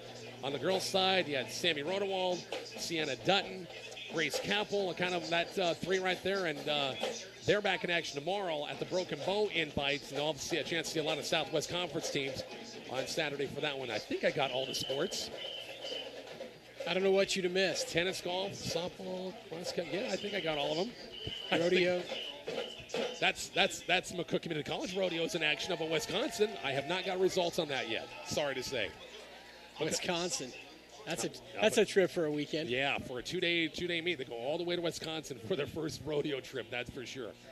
Let's take a break. It's 7-0. York with a lead at halftime. More halftime activities. 3-minute break after the 3-minute break on KICX 96.1.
Back here to Wyland Field, halftime is just about over. Both teams on the field getting warmed up.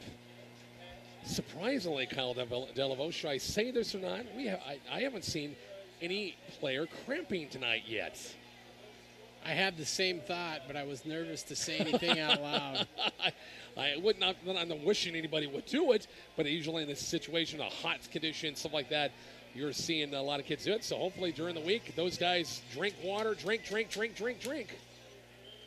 They must be, because nobody's cramping. Nobody's doing it. That's good to see. 7-0. Hey, it's homecoming. I don't think I've mentioned once. It's homecoming. I think you maybe mentioned it earlier. So we'll see the homecoming king and queen crowned and announced after the game is over. You always want to win your homecoming night, don't you? Yeah, man. If you're going to win one game in the season, you want to win homecoming. But I suppose there have been times when people haven't won. You always want to win it. I take it the homecoming dance is tomorrow? Yes. Tomorrow night, yeah. That's always a good thing. Why? I never did get why you have a dance that night of the football game after the game's over. Why? Just because everybody's got to get dressed up, shower, get dressed up. By the time everything happens, it's time to go home. It's over. I think that's why you do it that way. Administrators probably think that's exactly why we do it that way. So anyway, but it's tomorrow night. Again, next week we'll be back here at Wyland Field for the Seward Blue Jays in town. Last check, Seward had a 27-7 lead over Crete in quarter number 2, and they'll be here at the Wagner Ford pregame at 6, kickoff time at 7 o'clock. KICX 96.1, highplainsradio.net, the KICX app, and the KICX 96.1 YouTube channel as well. Any new subscribers or? No, people need to be hitting that subscribe button. Yeah. We got 71 people that are watching tonight and join from at home, and thank you for joining us. Invite your friends. You know, we got a couple home games, and so we really want to see people in the stands listening on their radios in the stands, of course. But here in a couple weeks, we're going to go on the road, and that's when being able to watch the game is really great. We also, I know like Cole Thomas's aunt and uncle from Kansas City have been watching the games. Good. And, great. You can't come and watch your nieces, nephews play, your grandkids, whatever. It's great to be able to hop on and see those games from a ways away. But hit that subscribe button. You can still watch the game without hitting the subscribe button, I do believe. But sure. If you hit that button, then we're trying to hit 1,000. And once we hit 1,000, some lucky person's going to win a $1,000 prize package. So that's all the benefits. It's simple. It's easy. Hit that subscribe button when you go to the YouTube channel and be a subscriber. You say that. Did you say earlier it's win Brian Loker's pickup? I heard. Maybe. Possibly, maybe a couple of tires. I'm not for sure what it is, but it'll be a nice prize package to the winner. If we got to get to 1,000, though, got to get to 1,000. I've heard it includes cash and scratch tickets for sure. I don't know about the rest. But $1,000 is $1,000. That's pretty good, no question about it. So York will get the ball first to begin the third quarter. Dukes won the toss and deferred, so the Bison defense has got to go out there again. Let's shut down this York offense, which it's only 7-0 here at halftime. Join us tomorrow morning, Coach's Coffee Club. We're live and direct from Sanders Bakery at the Beer Rock Cafe with a recap of the past week in high school and college sports and conversations with all your favorite coaches. 8 o'clock tomorrow morning. Also, I failed to mention this earlier, but starting after this game tonight, you can go to our KICX app or our highplainsradio.net website, and if you missed the game, the audio of the game, it's on demand. Nice. Yeah. Just starting that tonight. That'll be our hot games and our KICX games. Of course, the Bison games on KICX, and go to our on-demand page and catch the game again if you want. We also do that with our Coach's Coffee Club programs every Saturday. Patrick Gross will kick it off as the Bison once again trail 7-0. Good kick in the end zone, and going to be a touchback. It was caught, bobbled by Carter Stinger. York will start 1st and 10 on the 20-yard line. As sun is set, thank goodness. The temperature's starting to dry. Well, it feels a lot better when that sun goes down, that's for sure. Yeah, it's nice and comfy in here. We dropped to 96 degrees. Yeah. So one of these days, we'll have a nice, cool Friday night sooner than later. And I'll be griping about how cold it is. Exactly, yeah. Ryan Severs brings the York offense up. They're going to go 4 wide set, trips right. 1 wide out left is Jensen. Severs, shotgun set against a Bison, looks like 4-man front. It's going to throw. Looking to his left, looking to his right. Want to tuck and run across the middle. Going to be complete. Ivy across the middle. And a gain of 21 in the play to the 41-yard line. Again, we're just kind of rushing 3 on the play, so didn't get much pressure. And can pass complete to the 41-yard line. Big gain that time for the Dukes on offense. Yeah, a little drag route, and the coverage was good, but it just, was a long time to have to hold coverage. And he got open there late in the play and made a good throw. York's moved the chains, 1st and 10. Feeney, also Ivy, the wideouts to the far side. Jensen, the wideout on the left side. And Marley Jensen to the left of Ryan Sievers in that backfield. 1st and 10 Dukes to the 41-yard line. Low snap. It'll be Jensen. He has got a lot of carries here as of late. Nice job of the Bison defense that time, and it was Tegan Rice. We called his name out a couple of times that first half. He got there first. It'll be a gain of 1, maybe a yard and a half, bring up 2nd and 8. It feels like it's important to get a stop here, Rich. Yeah. I talked about just going into halftime. Real opportunity to swing the momentum if we can turn them back here. Get that Bison offense on the field again. We've moved the ball at times. Yeah. We really have. Just no points to show for it. 3 wide look, Twins far side ball on the far side hash, and 2nd and 8. Sievers shotgun set. He'll run it himself between the tackles. Get to about the 45, and that's about it. Gain of 2. Nice closure that time for the Bison on defense. Branson McDonald there.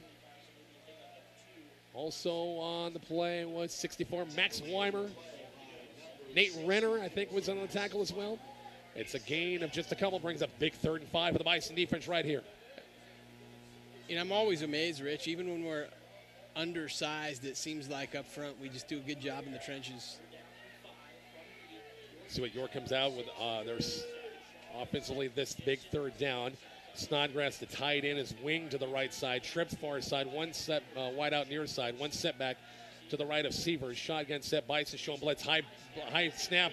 Bison blitz. Pass complete out in the flat. Jensen, and he's tripped up. Nice job. Open field. Tackle that time. Canyon Hosick out on the flat, and Jensen dove his way back to about the line of scrimmage. Actually, he lost a yard, and that's a big start for the Bison defense here in the second half, isn't it? I was a little afraid that he was going to break free out there, squeeze free, but Canyon Hosick with a good open field tackle, knocking him down out there and lose the yard, and here we go. Let's see if the offense can get something going. Duggar and Jacob Gomez-Wilson back to receive this punt at about the 25-yard line. Joel Jensen back at his own 30. No Lucas. Nope, they moved. And that'll back him up for 5 more yards. It was a hanky fest, if you want to call it, that first half. There was a bunch of them being thrown, and here we are, 9:24 in our first one in the second half. That was really interesting because he almost stood clear up in his stance. Alex Anthony pointed him out. It's like 1,000, 2, 1,000, 3, 1,000, 4, 1,000. Then they threw the flag. I thought he was going to get away with it. Jensen back pedals to his 25, and looks like Duggar's the lone safe. Now we got another flag to somebody else. Hey, you're just going to back him up 5 more yards, I guess. Again, another 5-yard penalty. This is going to drive Coach Snodgrass nuts on this one. Bring up 4th and long again, and now Duggar and Jacob Gomez-Wilson back at the 35. Bison should get pretty good field position right here. Boy, a punt return for a touchdown would hit the spot, wouldn't it? Jensen back to his 20-yard line. Good snap, not a lot of pressure. Kick's going to be a good one. Back penalty, Gomez-Wilson back at his own 20. Far sideline, 25, 30, 35, 40. Flags out. Oh, we got a late flag, and Jacob, a great return to the 43. Can we not have a play where a flag is coming out? It's clear behind the play.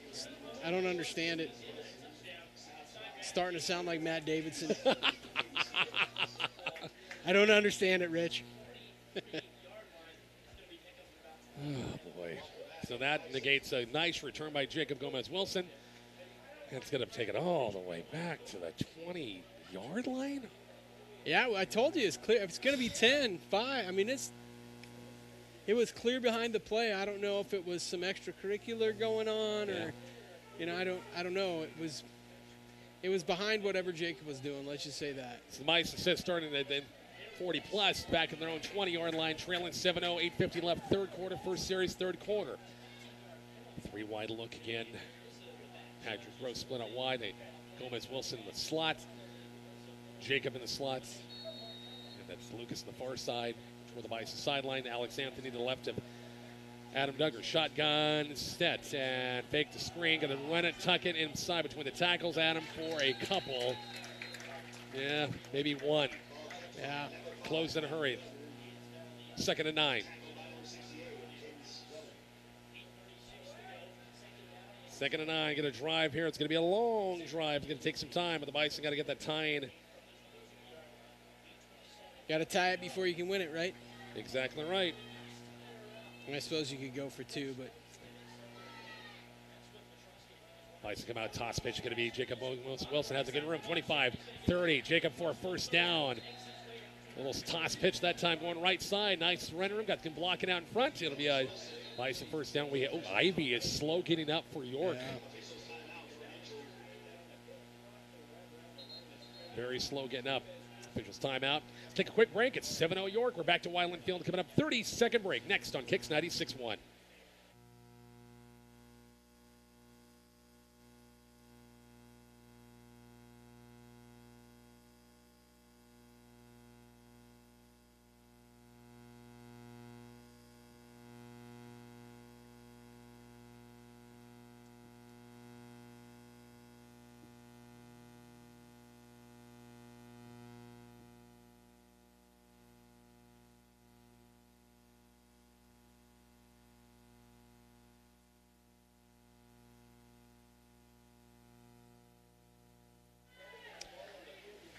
Ivy is off the field. Hopefully he's okay. Bison come back. It's 1st and 10. After a nice run by Gomez Wilson, 32. Duggar's going to keep it himself. Left side's got a hole, closed, and Adam for about 3. It's about the 35-yard line. Bring up 2nd and 7. You know, you can say a lot, and the penalties have stacked up and all that, but this is a hard-hitting game. I mean, they play hard, and that was a hard hit on Jacob Gomez Wilson where Ivy got hurt. So no surprise that guys get a little banged up as tough as these two teams go at it. Cole Thomas, the wide out to the near side. Lucas Gomez Wilson, far side. Will split back look for the first time tonight on 2nd and 8. Duggar in center. Toss pitch. Jacob Gomez Wilson trying it with a blocker in front. 40. Jacob to about the 44-yard line. It's going to be enough for another Bison first down. The toss pitch out of split back formation for the first time tonight. And they'll move the chains. 20's getting it done right now. I'll tell you what, I don't know if you saw that, Rich, but he just put his hand on his blocker. Yeah. Waited for it to open up. That was great patience, a great run by Jacob there. Moving the chains. Another nice run by the junior tailback and brings up 1st and 10, the Bison 44-yard line. Gross and also Lucas Gomez Wilson here right side. Jacob Gomez Wilson far left to the sidelines. Duggar shotgun set. It's Branson McDonald gets the carry. Maybe a gain of 1 before York pushes them a little bit backwards. Give him a gain of 1 yard and a half. Bring up 2nd and 9.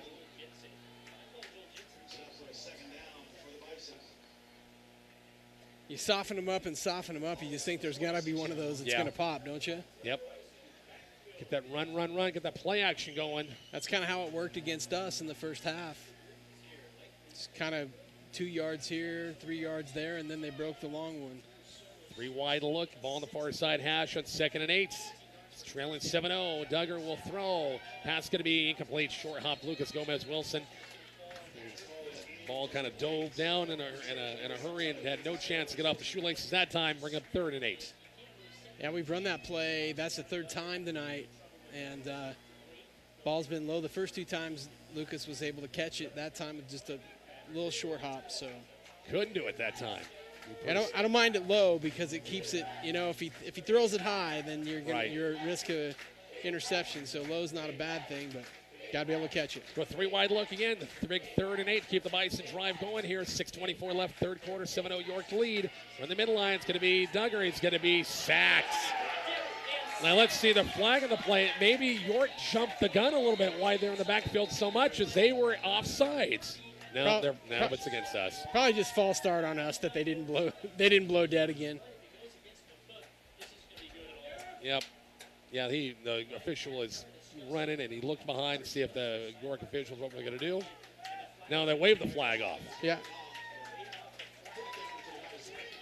So when the quarterback sacked back at the 40-yard line, the drive will end. The Bison will punt this thing away. So did I miss something? Did something change since last week? Is a false start on the offense, not a dead ball. I thought so. I really did. I guess it's not. Really did. If you know out there, let us know. Where's our good buddy Bob Elder at? We need him on the punt. Guess what? Another flag. Yeah. McDonald, high kick, fair catch called about the 25-yard line.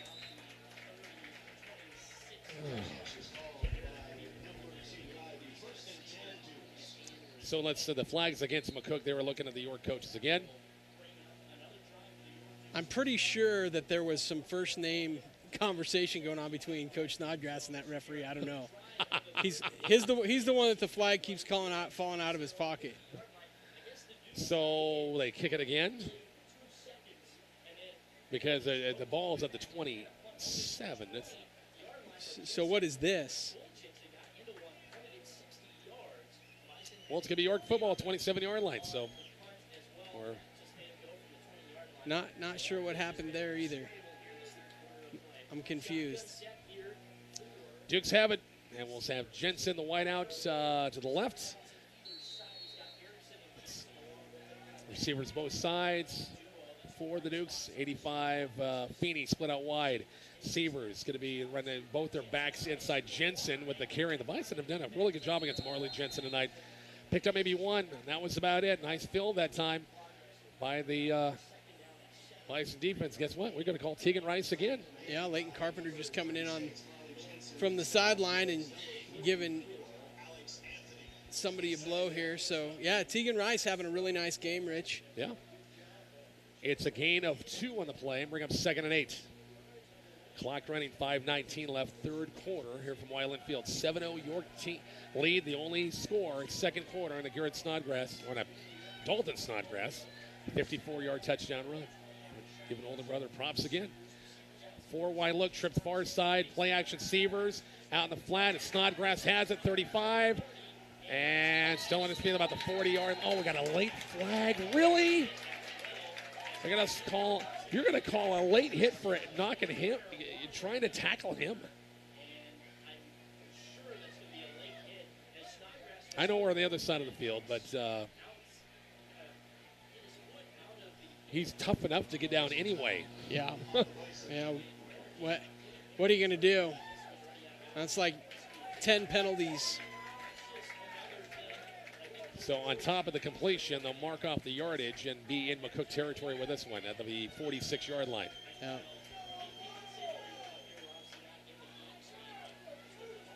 Well, I can't blame the guy on this sideline because it was on the other sideline that time. So exactly right. 1st and 10. Dukes have it at the Bison 46 now. Here's a jumbo package. Snodgrass. Which way will they run it? Ball on the far side hash. They're going to run it right this time. Boy, Branson McDonald shot in and grabbed his foot and then was helped out with a couple of more red shirts and a loss of 2 yards in the play. A great defensive play by the senior McDonald that time. Yes. We needed that, Rich. Need the momentum to shift here. He just got to hold that leg and held on and then help. He got him low, and everybody else get him high. It's going to be a loss of 3 and bring up 2nd and 13. Push it back closer to the 50. Rich, the stream sounds pretty good from Sandy, Utah. So, wow. Somebody from Sandy, Utah getting to watch the game out west. That's terrific. Welcome. That's terrific. 4 wide look for York on 2nd and long. They'll run inside, give to Marley Jensen. Avoids a couple of tackles, 45. Good shifty moves. Back almost the original line of scrimmage, maybe a little bit past that. And this will bring up 3rd and about 9. Bison against, everybody except Snodgrass tonight. They've done a pretty good job against the run. Yeah, Erickson hasn't got much. Severs when they run it, and then Jensen hasn't got much tonight. That's really Jensen's toughest run of the night. I mean, that's the most that I've seen out of him anyway. It's a big 3rd down for York. 3rd about 8. Long 7, short 8 right here. Jensen the wide out near side. Feeney far side. Slot receiver the far side as well for York. Severs, shotgun set, roll the pocket, quick hitter far side, complete Feeney. Great tackle. And won't get the first down. They got close, which will make it maybe a little easier to decide on maybe a 4th down call right here. But who was it? It hit him first. Is that I think it's Jacob Gomez-Wilson. It's 4th and 4. They're going to punt, Rich. They are going to punt. Nate Renner over there as well? Yeah, Nate Renner was in there. Our guys were flying to the ball. It's great defense over there. Good on you, Red. So Jensen back to kick. just into McCook territory about the 45-yard line. 2:55 left, third quarter. Nobody scored yet in third quarter. And 7-0 York lead. Duggar, the lone safety, back at his own 10. Boy, look at the splits. I mean, holy smokes, they stretch that line out. Yep. Jensen, good snap, low kick, kind of shanked that one. And Duggar off the hop and grabs it. Probably a smart idea. He didn't get any yardage, but hopefully he's okay. And Adam is slow getting up. But if he lets that ball roll, it's first and 10, like inside the 5. I wonder if he cramped up, Rich. Oh boy, let's hope it's just that. Yeah. I wonder if that's why I kind of think that's maybe why he fell. Like yeah. Yep. Is it both legs? Are they? It looks like it. Wow. Oh my gosh. I mean, it was just interesting because he just grabbed the ball and he just kind of fell forward. It didn't look normal. Wow. Can't say ever that's happened. I've ever had it where you've been running or started running and all of a sudden you get cramps in both legs. Usually it's just laying down at night in the dead sleep about 2 o'clock in the morning and boom, it hits you. It's like, oh my gosh, how painful. It's because we're old, Rich. Exactly. But when's the last time you ran? Let's be honest. Yeah. Hey, I ran a little bit cross country yesterday following my kid around. It was more a fast-paced walk. Yeah? I didn't Looks sprint. like one of those mall walkers? Yeah, exactly right. Exactly right. I got from one side of the course to the next. It wasn't a sprint, but it was kind of a slow jog. Take a break. Back in 30 seconds to Wildland Field next. KICX 96.1.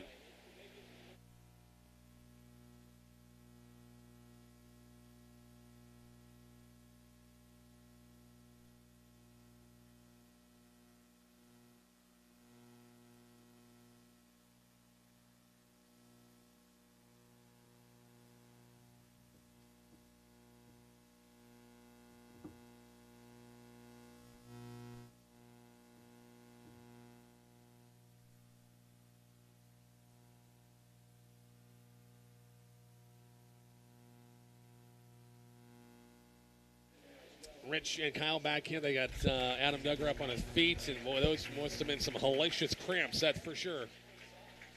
Yeah. It took a while getting those things out.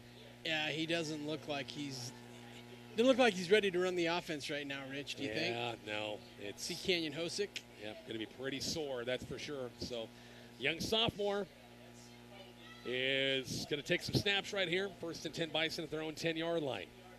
All right, young gun, here we go. 2:32 left, third quarter, beg pardon. 7-0 Bison leads. Score update brought to you by MMB Bank.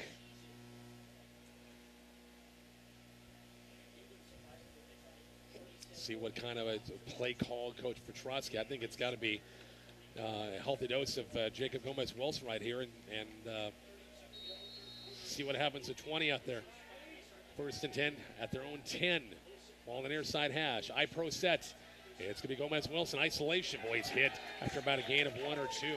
There was a little bit of a hole there, but it closed in a hurry. Yeah, the linebacker really filled. That was the tackle made by number 70, Jude Collingham, the big old 300-pound junior in there. He kind of plays it. How about a 300-pound, almost, well, they're going more four-man fronts. He's a down tackle. He's kind of crashing down. Yeah. Second and 7 and 3-yard game by Gomez-Wilson. I-Pro set. Hosick under center. Toss pitch, Jacob Gomez-Wilson right side. Has a little lane there. Nice shot, spin move.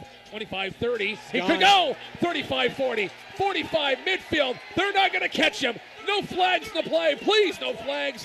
It's going to be Jacob Gomez-Wilson from 67 or 77 yards out. Wow, 77 yards out on a toss pitch. And he hit the hole, boom, and there was spin move. Yeah, spin move, and they weren't going to catch him. Wow, fantastic! That's terrific, and the Bison on the board, and with an extra point away from tying it up. Holy smokes, that kid! I mean, if you don't wrap him up, one of those things. Good luck with that afterwards. Patrick Gross to kick the extra points. Hosick will hold it right here to tie this ball game up. A minute 41, third quarter. High snap, puts it down, kicks on the way, and it is good. A Horizon Bank touchdown, the first of the night, on a 77-yard touchdown run by Jacob Gomez-Wilson. The kickoff is coming up in 30 seconds next. Bison football on KICX.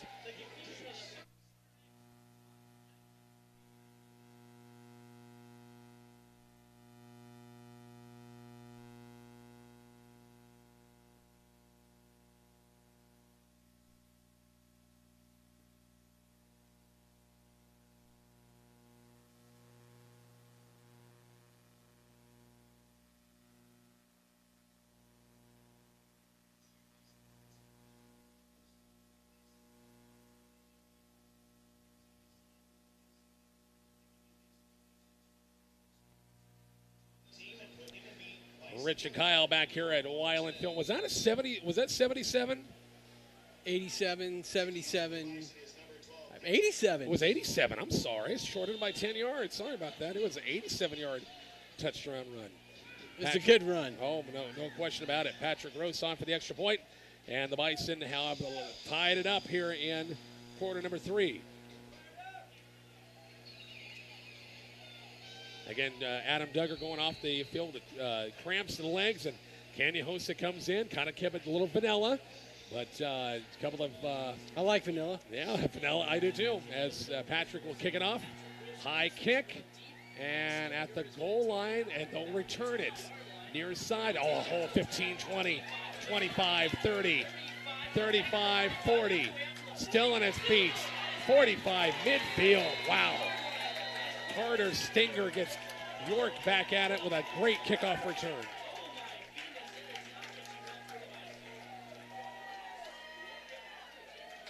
That gets you back in a hurry, doesn't it?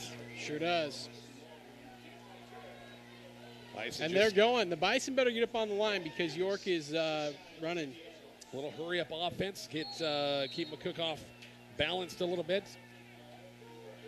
Receivers both sides. Jensen wide out, kind of wing to the left side. Receivers. Shotgun sack. Actually, Jensen's on the line as a tight end. 1st and 10. At their own 49-yard line. Jensen in motion. Empty backfield. Seavers with 3 wide. Will throw. Drops back with complaint going across the middle. Jensen on for fingertips. The tight end on a seam route down the middle of the field. And he was open. And even with his, it was even too tall for him. He's a big, lanky tight end, but it went over his head, incomplete. I'm just going to say it like it is, Rich. He dropped it. It was in his hands, yeah. Both of his hands. It hits you in the hands, you got to catch the ball. Yeah. I mean, coming from me, I've never caught anything in my life. A cold once. York will go hurry up again. Everybody on the line, look to the sideline and get the play. 2nd and 10, a minute 25 left. Tie ball game at 7 apiece. 4-man Bison front. Severs will run it. His own call, trying to get the edge left side. Great pursuit. Nice job. Hostic in there, a linebacker, along with Cole Thomas as well. York in McCook territory was just a 2-yard gain, and maybe a 3-yard gain, and bring up a big third down. Bison defense get off the field again with a big stop right here. Yeah. Be huge. Especially after the big kickoff return. Yeah, no question about it. York trying to keep things going. 7-7 ball game with a minute left in the 3rd quarter. Feeney and also Snodgrass split out wide right. Garrett Ivey in the slot. Jensen splits out wide left. Got 4 wide. Severs. Shotgun set. Bison bringing extra bodies. A screen. Jensen with 45-40, 35-30, 25-20, 15-10-5. And he got pushed out of bounds at the 3-yard line. Wow. I'm not sure there was a red jersey within 15 yards of him until the last 10 yards of the play. Well, that's a good play call. You got everything lined up to the far side. You come back near side and a simple little screen. And McCook did not have it covered at all. It's 1st and goal. York at the Bison 3-yard line. That's not good. So the Bison do that. Now come back with their jumbo package with Snodgrass and try to power it in. And still on his feet. Did he get in? He's close, maybe 1-yard line. It's 4 downs. It's 3 downs to make a yard. I think that's 2nd and goal for the 1. You remember against Hastings, we had a goal line stand. Yeah. But they didn't have Snodgrass to run the football, did they? No. Not like this guy. No. They're going to go same lineup. 2 tight ends. Snodgrass. They're close, and he's in for the touchdown from a yard out. So York responds in a hurry after the Bison digs play. The good kickoff return. The big play to Jensen on the screen. And then it's Snodgrass from a yard out, and the Dukes got the lead with 26 seconds left in the quarter. You know, it's really interesting, Rich, because the Bison largely scored on big plays, and they've been scored on big plays. There's not been a lot of, just one series last week that was a really methodical. Ivy for the extra point. Snap was kind of a hole behind the hole. No good. Say it's good. It's 14-7, 26 seconds left. We're back to Weiland Field coming up in 1 minute on KICX 96.1.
Garrett Ivy tees it up at the 40, and the kick after the 1-yard touchdown plunge, returnable by McCook, 15-20, 25, and 26, 27-yard line. They're going to blow this thing or just let it keep going?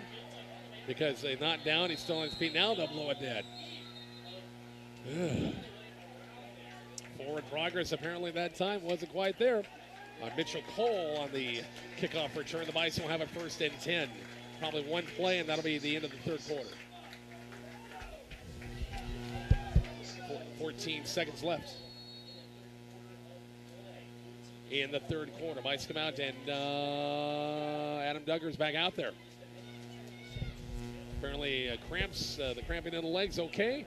Twin receivers right, in the eye. Ball on the far side hash. Jacob Gomez-Wilson between the tackles. And Jacob, nice 5-6 yard gain.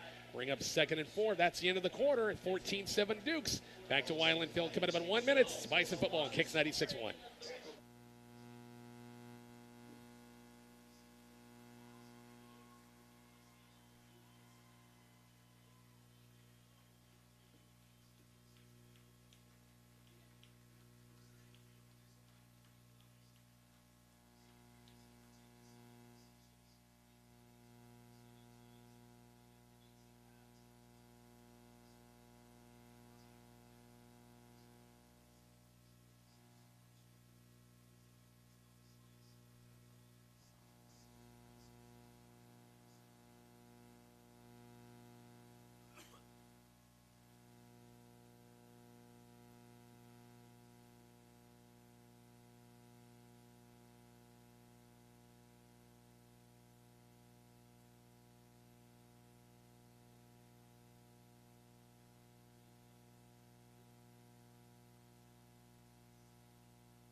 Rich and Kyle back here at Weiland Field. A couple of scores on the board there, Kyle, as the Bison got on the board on the Jacob Gomez-Wilson 87-yard touchdown run, but York did not waste any time.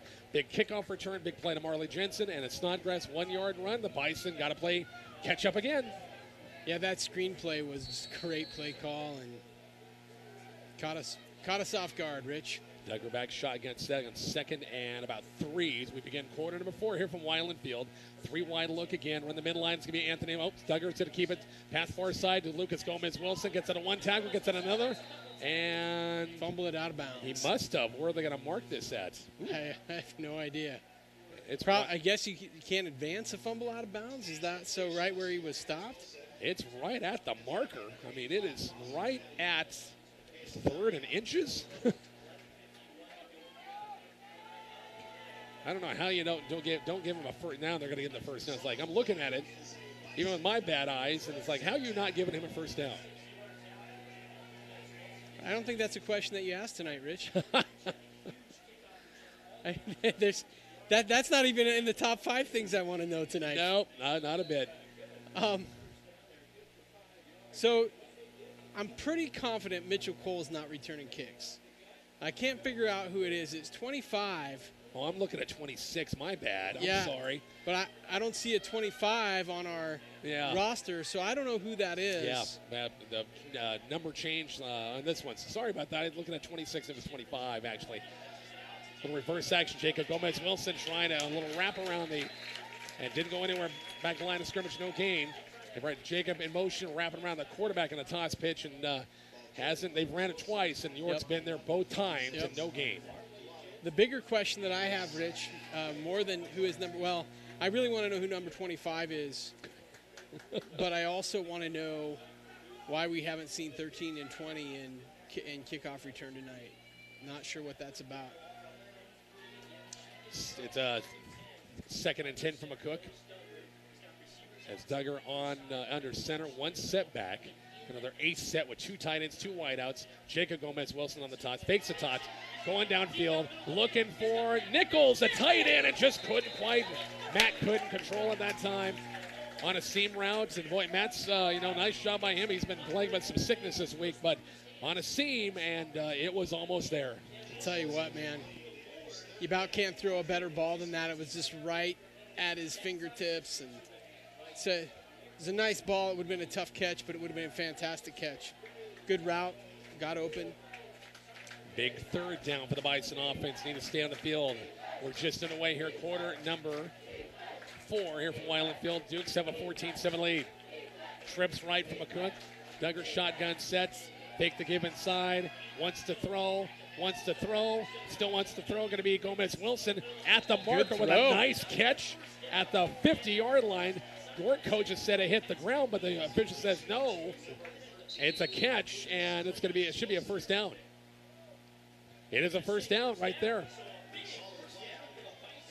I almost thought it was a little contact before. Yeah. Before Lucas caught the ball. Yep. He was on his shoulder a little bit, but there was no flag there. But nice catch by Lucas Gomez Wilson. Big third down conversion. Yeah, it was a great throw, great catch. First and 10, McCook in midfield. Trips right again. Duggar shotgun set. And it could be Alex Anthony this time, and nothing. Could not get the motor going that time. Great job from behind the Samson Bromley, young sophomore defensive lineman on the tackle, and it's 2nd and 10. Looking for more Horizon Bank touchdowns tonight. Steve Rasmussen's going, come on, let's get a second one. 14-7, York by 7 here in this fourth quarter. Nate Reiner's the wide out to the far side. Trips right again. Adam Duggar shotgun set on 2nd and 10 in midfield. York showing blitz. Duggar, far side, screen pass. Going to be Lucas Gomez Wilson trying to shift a little bit. Yep. Has some room. 45, 40. Lucas down out of bounds about the 39, 38-yard line. A gain of 12 in the play. Man, those guys had some shifty moves. Get him out in open space. That's be first down. Yep. I like it. Yeah.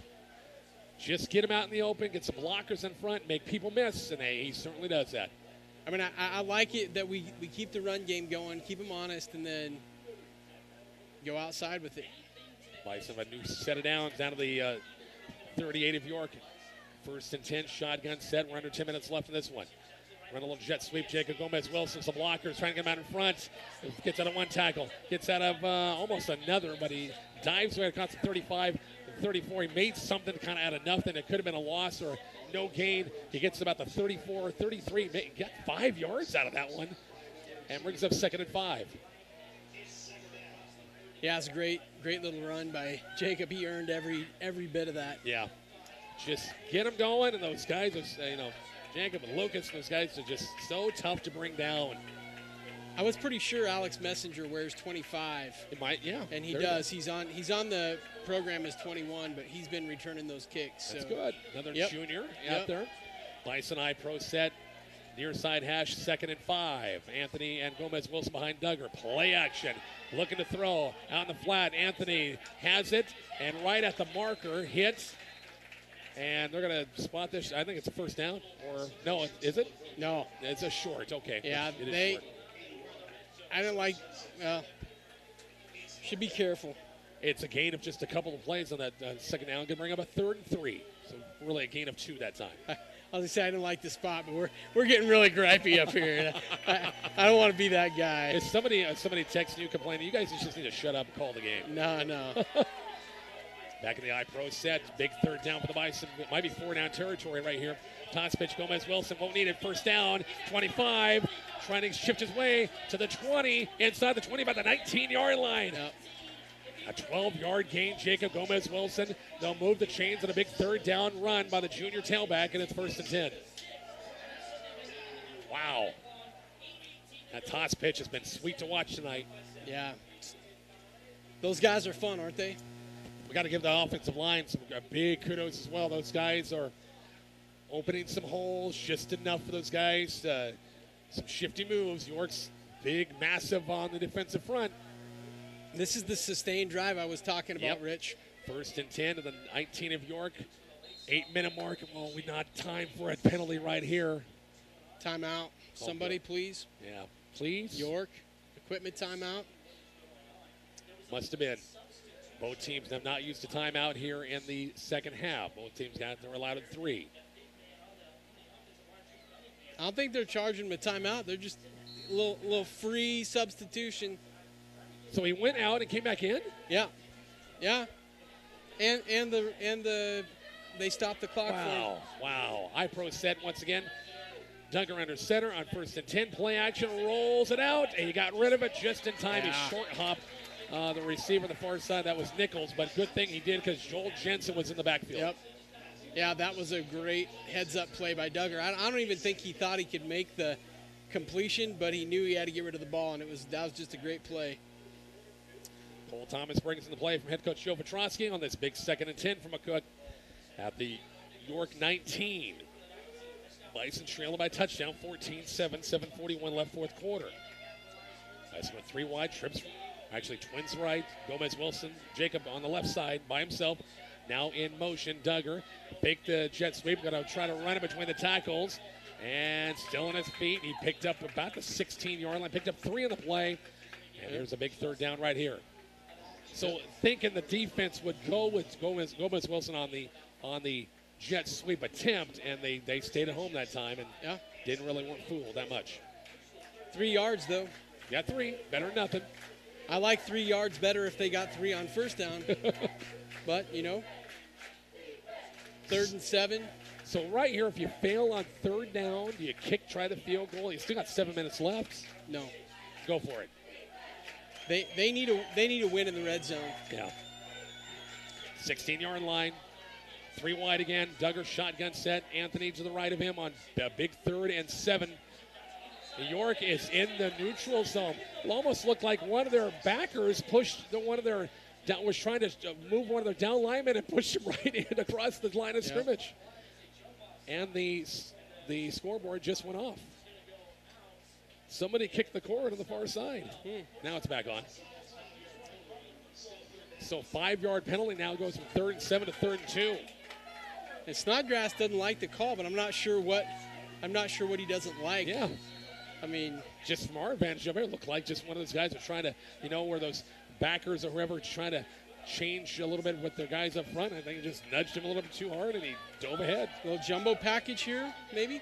They do. They got a big backfield with Duggar.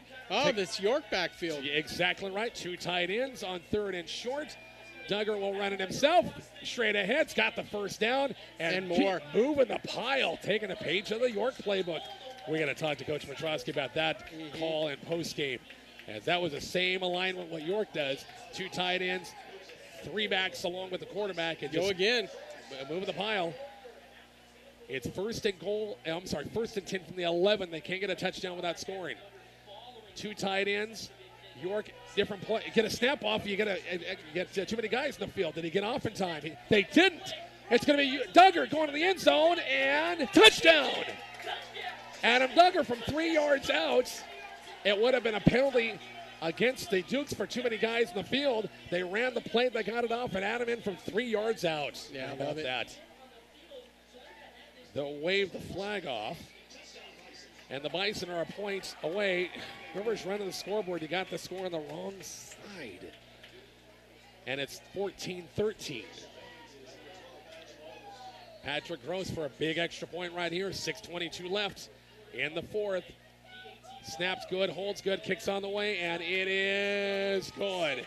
Horizon Bank touchdown. Adam Duggar from 3 yards out. Back with the Bison kickoff in 1 minute. Bison football kicks 96-1.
Back to Weiland Field, 14-14. 6:22 left in the 4th quarter. It's Kyle. This is going to be an exciting finish right here. Everything you hope for, everything you expect when you get York and McCook together for football games. Patrick Gross kicked this thing, and it's going to go into the end zone for a touchback, 1st and 10. Dukes have it at the 20-yard line.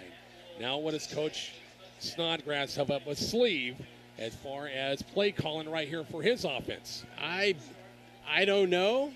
I know what I would do. I would be a little ground and pound. Uh-huh. Absolutely. Both teams have all 3 timeouts left. So the Dukes have it 1st and 10 at their own 20-yard line. Week 3 of the high school football season. Dukes coming in 2-0. Bison 1-1. Feeney the wide out on the left side. Jensen to the far side. Shotgun sets. 2 backs along with the Seavers. And it was Erickson, boy, on the way by, just kind of grabbed that. A quick handoff and goes nowhere. No gain on 1st down. Nice job of the Bison front. And no gain brings up 2nd and 10. Great minds think alike. Didn't work. That was Marley Jensen who they announced. Just it was they had both in the backfield and Seavers. It was a quick hitter that time. Jensen no gain on the play. 2nd and 10. Man, our guys are tough, Rich. Our kids are tough. Had a good defensive night. Yeah. York's got things going here in the first couple of weeks. The team scored 28 points back-to-back weeks, and they've gotten to 14 tonight. 3 wide looks. Seavers shotgun set on 2nd and 10. Fake to give a little play action. They got Snodgrass out in the flat. Seavers going to run and get him maybe 2 or 3 yards. McCook had Snodgrass covered up out in the flat. Didn't let him have a sniff of that one. Branson McDonald. And nice job of the senior linebacker. Chased him out of bounds. A gain of 2 brings a big 3rd and 8. Love the way he's playing this year, Rich. Lots of passion, lots of excitement, and he just got up and walked back to the middle of the field like he'd been there before. I really like it. Big 3rd down right here. The Bison can get this ball right back with, he went out of bounds, stopped the clock, so 5:29. And a big 3rd down. Snodgrass and Feeney split out wide right.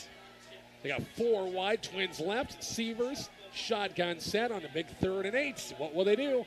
On the snap, looking left, pass downfield, go for the home run ball, and he overthrew his receiver. Looking for Ivy down the far sideline, and he overthrew him by a bunch. And incomplete, and Nate Renner a little slow getting up. He was the corner on the far side. I think he's okay, hopefully.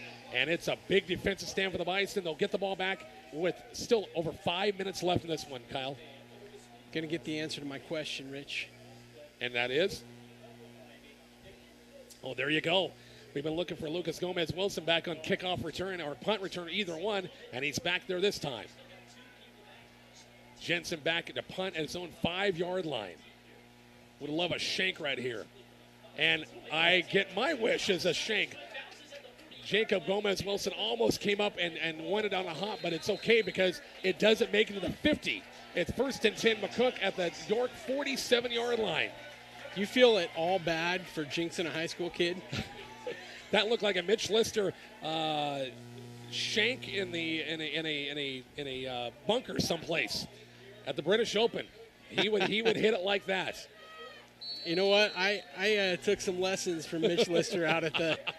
Really? Yeah, he was helping me with my game, which is non-existent. Bison 1st and 10 on a little draw to Gomez-Wilson. He's hit line of scrimmage going nowhere. That delay earlier got him some yards, but not this time. Jensen hit him first. Marley Jensen. It's going to be a no gain in the play. Oh, actually, they gave him a yard in the play. Brings up 2nd and 9. Really like to sustain a drive right here, Rich. Something, even a field goal right here. You just need points to win it or to go ahead. Yeah. 4:46 clock running, 4th quarter. Both teams with all 3 timeouts left. I-Pro set, ball on the near side hash. Duggar under center. Toss pitch to Gomez-Wilson. Finds a lane, has some room, 40. And about the 39-yard line, that baby just about win again. And it's going to bring a big 3rd down and about 3 for the Bison offense right here. That was a hair away from going a long ways. Yeah, it was. Just needs a little crease. 4:14 clock running, big 3rd down. You feel a little subdued right now, Rich? I should be way more excited than I am. I don't know. I'm good. Yeah, it's a lot of fun up here. 3 wide look, shotgun set for Duggar this time. Alex Anthony to his right. And Adam Are you kidding me? And we have a flag on the play. Who moved? And they're going to call it against McCook.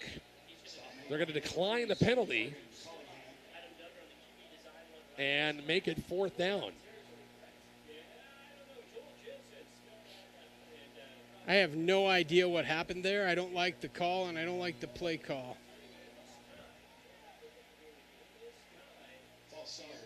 So they'll decline the penalty. Who jumped? Yeah. Who jumped? I have no idea.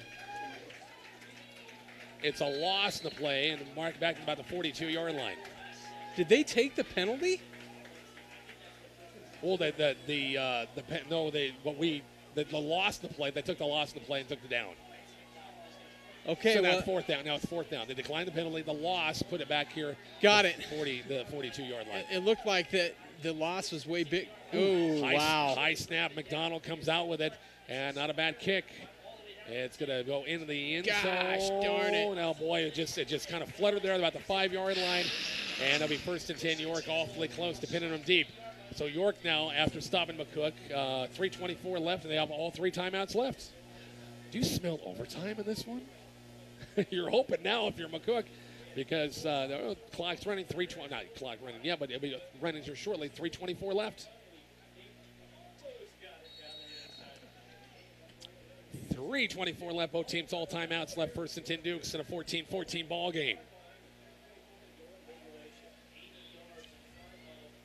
And Finney, the wide out to the far side, right in front of us here.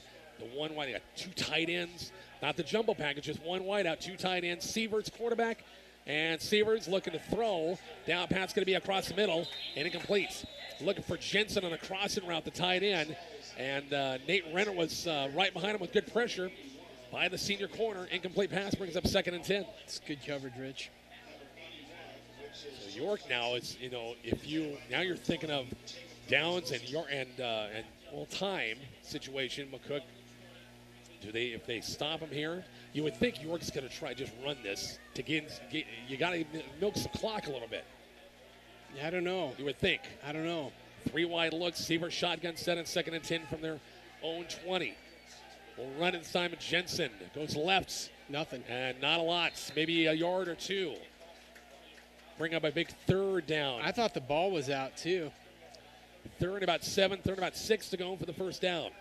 Man, we're at 4 yards on that? Yeah, 3 minutes and now under 3. No mention of any timeout for the Bison coaches. If they stop them on 4th down, you bet your money they're going to call timeout. Burn one of their 3. They're going to take a timeout here. I don't think they have the right personnel on. Maybe they do. I don't know. Receivers both sides. Receiver shotgun set on the 3rd and 7.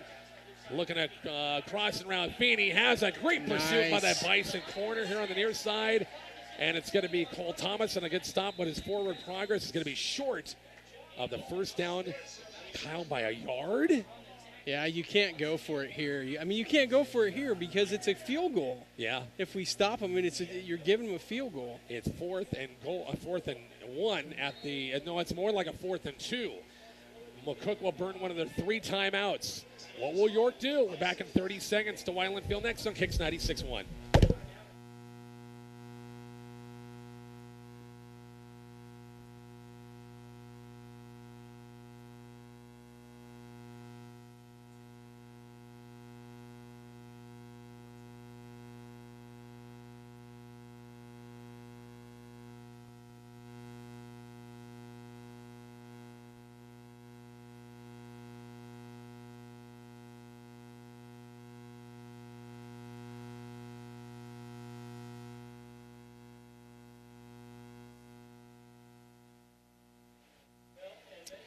Back here at Weiland Field, Bison burn one of their 3 timeouts left.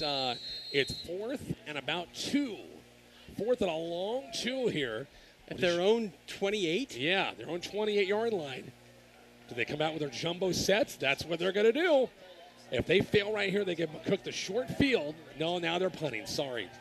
I jumped the gun. I saw Snodgrass kind of. I was going to say. Yeah, Jensen will punt this thing from inside his 15. Snodgrass was going to be my new hero just because of the moxie. Jacob Gomez-Wilson, the lone safety, with 11 of the shank. Good snap. And end over end. And a hit, a York player about the 46. That's where it should be. 46-yard line. He got it. So we'll take it. 46-yard line. If he doesn't hit, it doesn't hit him in the back. It rolls, and it could be like inside the 35 or so. Yeah. And I've been on that guy all night because he sees the receiver's nose hairs move and calls false start. But he also saw that. So I will give him credit. He's got fantastic eyesight. First and 10, McCook. They got 2 timeouts in their own 46-yard line. 2:22 left. Can they get a game-winning drive going right here? Patrick Gross, the receiver near Home field, side. homecoming. Yeah. Let's take it home, baby. Lucas Gomez-Wilson, the wide on the far side. I-pro set. Anthony and Gomez-Wilson behind Duggar. Toss pitch, Gomez-Wilson. Pick his way, cuts back, midfield. Good room. And Jacob to about the 48-yard line of York. And a nice gain of 5 yards. Make him stop it. Yeah. Make him stop it. Just keep going to the well. Exactly right. It's a gain of, we'll call it 6 in the play, bringing up 2nd and 4. We're at 2 minutes in this fourth quarter. 3 wide look once again. Duggar shotgun sets. 14-14 ball game. And pass down the flat. It was behind the line of scrimmage, and Gomez-Wilson, did he catch it? Or it was behind the line of scrimmage. Did he catch it? Was it an incomplete pass? They're going to say like a completion. We're way back on far side. Kind of tough to tell. Complete pass. Knocked out of bounds. It's going to bring up 3rd and about 1. 3rd and about 1 or 2 right here. I don't think anybody knows what happened right there, Rich. Let's be honest. Yeah, I can't see that far. Almost like he had it and dropped it, and then he bounced it, and then it bounced up in his hands. I'm not for sure. Brad Gillen, what happened?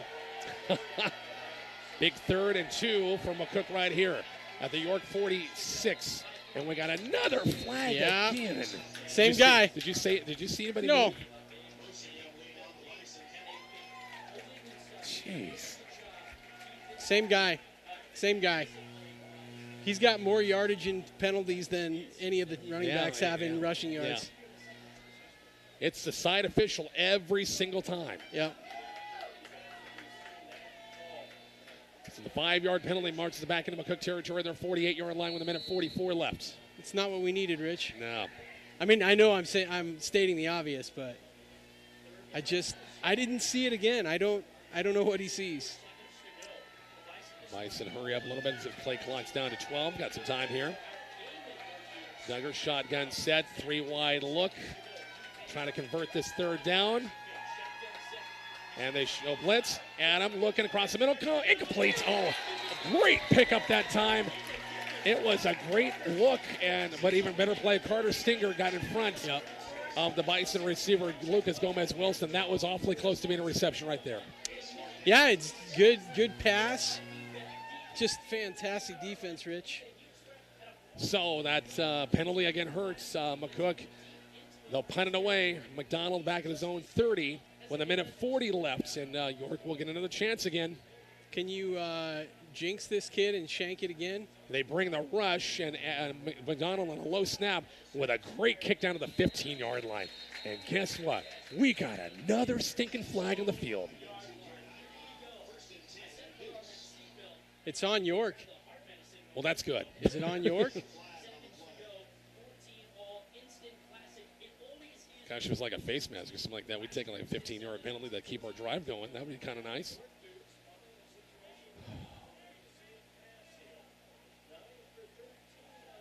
What is the call? Yeah, there it is. Personal foul. That should give McCook a 1st down. It's a personal foul going to be called against York. That'll give the Bison a 1st down. York coaches around going, who was it? What'd they do? And so McCook should get the ball right back.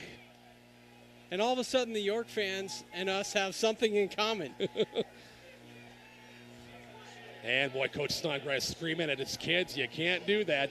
After the penalty, Kyle on a personal foul against York, it'll march it down to the 37-yard line. 1st and 10. With 1:32, Bison have 2 timeouts. McCook will come out. Really got to execute here. Can't have any. 3 wide look, shotgun set for Duggar with Anthony to his right. York just a 3-man front. Motion man is Gomez-Wilson. Duggar, Anthony straight ahead. Alex barrels away across the 35, 32, maybe about the 32-yard line. That's a gain of about, give him 4 on the play. Bring up 2nd and 6 in the 1:22 and clock running. Yep. Got to go fast. Patrick Gross, he's got a lively leg. He does. Want to get it as close as you can. Bison come out with trips left. Shotgun step for Duggar. 2nd and 5. Adam. Screen near side complete. 30, 25. Jacob Gomez-Wilson again awfully close to breaking it. Got tripped out about the 25-yard line, 24-yard line. He got the first down. Bison, they'll stop the clock, move the chains with 56 seconds left in this ball in the regulation. And timeout. McCook will burn their second of the 2 left. Take a quick break. Back in 30 seconds to Wyland Field next on KICX 96.1.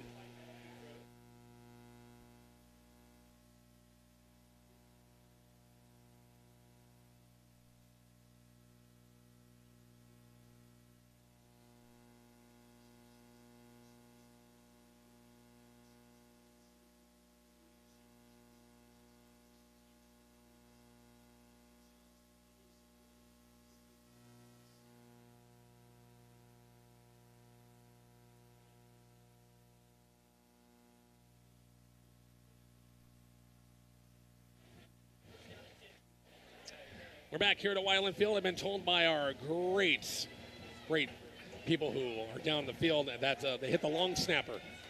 Kyle, that last penalty would hit the long snapper. Thank God for long snappers. Yeah, there you go. 56 seconds left, 14-14 ball game. Here's your backfield. Jumbo package from McCook right here. Duggar with 2 tight ends, 3 in the backfield with him. Going to take it. Trying to get the edge. He's got to have a tackle. 25 down to the 20. He wants to keep it in bounds. He's out of bounds, but he gets out of bounds about the 19-yard line. Pick up 5 yards. With Jensen, with the outside backer, was there, and he missed the tackle. Couldn't wrap him up. Adam hit the corner and picked up a few more yards. 48 seconds left down to the 19-yard line. Tough run by Adam. Yep, sure was. So man, what a finish. What a finish we could have here. 2nd and 5. Late personnel coming in for York. Nope, turns around and goes back off. Lights come out. I-Pro set. Twin receivers right. Ball on the far side. Hash on 2nd and 4. 48 seconds. Tie ball game. 14-14. Toss pitch. Gomez-Wilson cuts it back in. Jacob inside the 15, about the 14. Picked up 4 yards. That'll be close to another Bison first down with 42 seconds. If we want to go ahead and score 7 right here or 6, cool with us. Cool with us. Yeah. York take a timeout. The clock stopped. Yeah. Well, it stopped. The chains moved, but they should be winding it. Oh, we got a first down. Yeah, wind it. Come on. 1st and 10, 14-yard line. Duggar on the toss pitch. Gomez-Wilson has it, cuts it inside. Boy, ball out. Oh, the ball came loose. Did McCook get it? Boy, we could see it up here. You saw it. A nice job at that time by, that was 64. Max Weimer saved the day. Wow. We picked up 4 yards in the play down to the 10-yard line. It's our last timeout. Not sure about that exactly. McCook will burn their final timeout right here. Yeah. With 22.5 seconds on the clock. We'll keep it right here for the time being. It's going to be 2nd and about 6 to go for the first down. You're in field goal range right here. Kicking the field goal here? You kick it here in case you have a snap and go array, and then you have extra down. I don't like where it's at on the hash. It would be kicking up from the far side hash. You want that thing in the middle of the field. Yeah. Do you get it toward, on this play in 2nd down, do you get it toward the middle of the field and then go up and spike it? Yeah, maybe. Because it'd be 4th down then. Yeah. So Coach Petrosky burns that final timeout, talks to his troops, see if they have what. No, they're going to kick it. Kick it now. Patrick Gross on for the field goal. It will be a 27-yard field goal attempt. And I know York's going to call timeout, you would think right here. Yep, they're screaming for a timeout, and they get it. Happens every time, no matter what high school, college pros ice the kicker. Now run it. What's that now? Come back and run it? Yeah. We have no timeouts left. Yeah, run it to the middle of the field. Okay. Spike it. 4th down. This is Kyle, offensive coordinator Kyle Delaveau talking here. Wondering if they're not going to do that. No, they're going to kick it. They're going to kick it right here. When they took that timeout, you knew they were going to kick it. Bison try to win it right here, or at least take the lead here late. 22.5 on the clock. Trailed at the half 7-0. Tied it at 7. York took the lead 14-7. Bison came back, tied it up at 14-14. We kind of went back and forth for a while here late in the fourth quarter. Of teams having the football, couldn't do anything with it. Bison have had the better field position of the two, because York was backed up inside their 20. Seemed like every time, couldn't do anything with it. And now we'll see Patrick Gross get a chance to take the lead right here on a go-ahead field goal, 27 yards. I almost can't look. He's going to make it. He'll make it. He'll make this baby right here. Young sophomore coming back from injury. See if York, do they take another timeout right here? No, because they want 2 for offense. That's true. Snap good. Kicks on the way. On the way, and it is good. Got it from 27 yards out. Patrick Gross and the Bison take the lead on a 27-yard field goal. 17 seconds left. That had plenty of height, and it was plenty long enough that time. And the Bison take a 3-point lead, 17-14, late fourth quarter. Wow. Got to kick it out of the end zone now, right? I'd see Patrick. He's done it all night. He has done it all night, that's for sure. Squib it. Out of the end zone, what do you think? What's your pleasure? I'm gonna trust your judgment on this one. I don't know. Once it lands in bounds, the clock runs, right? Well, got to touch it. They got to touch it. Yeah. Right.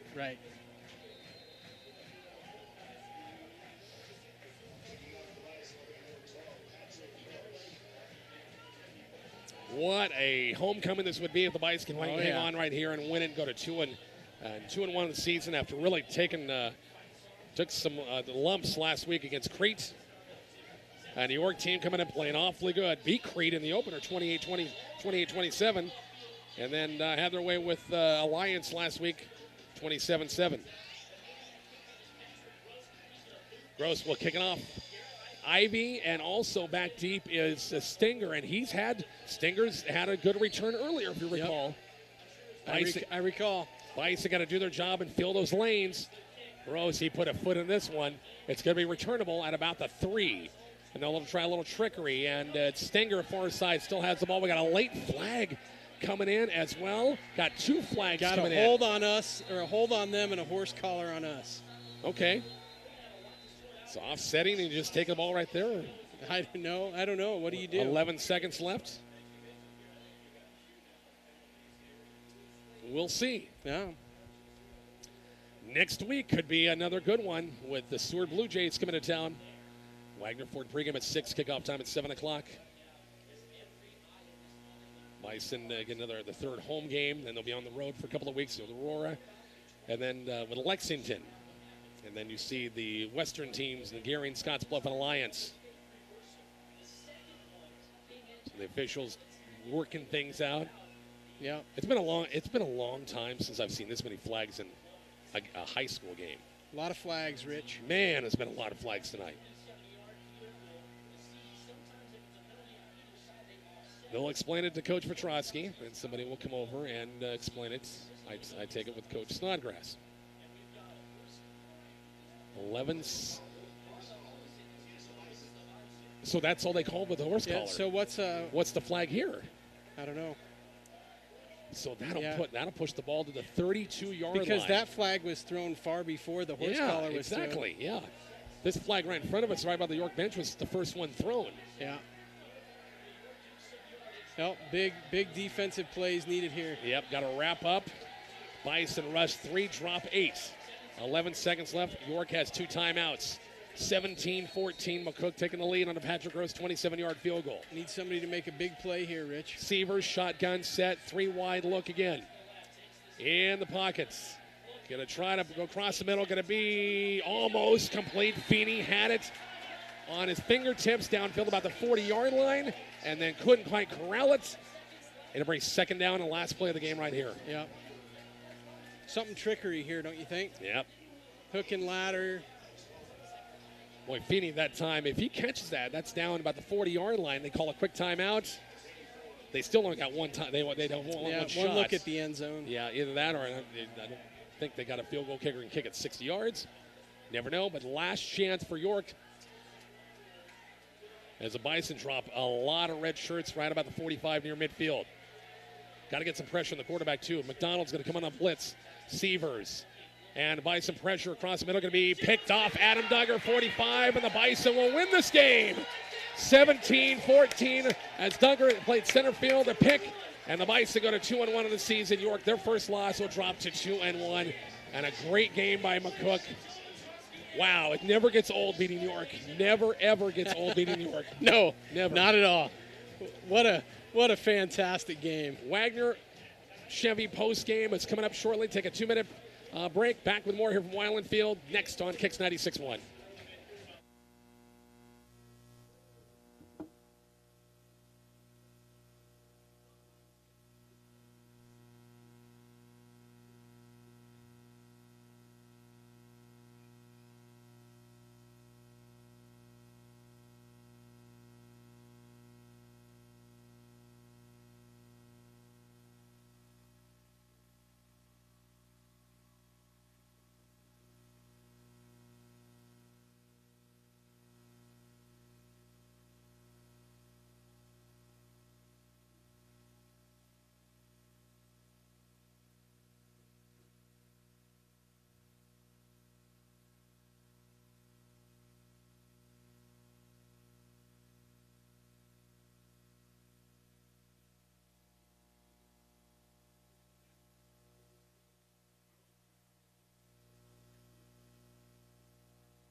Back here to Wyland Field, our Wagner Chevy postgame, 17-14. Bison win it on a late field goal by Patrick Gross, 27-yard field goal. And York had some chances here late, didn't have enough time, and Adam Duggar with a nice pick here late. And seal the deal, and the Bison go to 2-1 on the season. And a very happy bunch of Bison on the far side. York, obviously, disappointed going 2-1, but this Duke team, they're going to win some more games this year, that's for sure. Yeah, they're tough. Man, what a great win, Rich. I'm just so happy for these kids. I was a little nervous about when we went into halftime down 7-0, and just what a great comeback. Just can't say enough about how hard our kids played tonight. Well, it was a great job by McCook because, York had the ball to begin the quarter, and you had a nice defensive stand right away to get the ball right back. More times than not, how many times we've seen teams come out of halftime locker room and get a score, make it a 2-score game, then you're really playing catch-up. Yeah, and I think, you don't love to lose, but it really feels like they did learn a lot last week. They learned about the importance of scoring in the red zone. They learned about the importance of getting that first shutdown at the, coming out of the half. And, man, they did all those things right tonight, Rich. Homecoming royalty will be coming up. Coach Joe Petrosky will be on his way up, and I'm sure, boy, two great home wins. The home win a couple of weeks ago, the first one in his career as head coach against Creed, and win number 2 was a nail biter and a Maalox muncher. This time your insides are just churning, going, what's going to happen next? And to win it in incredible fashion, 17-14, we will take it. We'll take another break, take a 2-minute break, and back with more of our Wagner Chevy postgame in 2 minutes next on KICX 96.1.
Wagner Chevy postgame continues.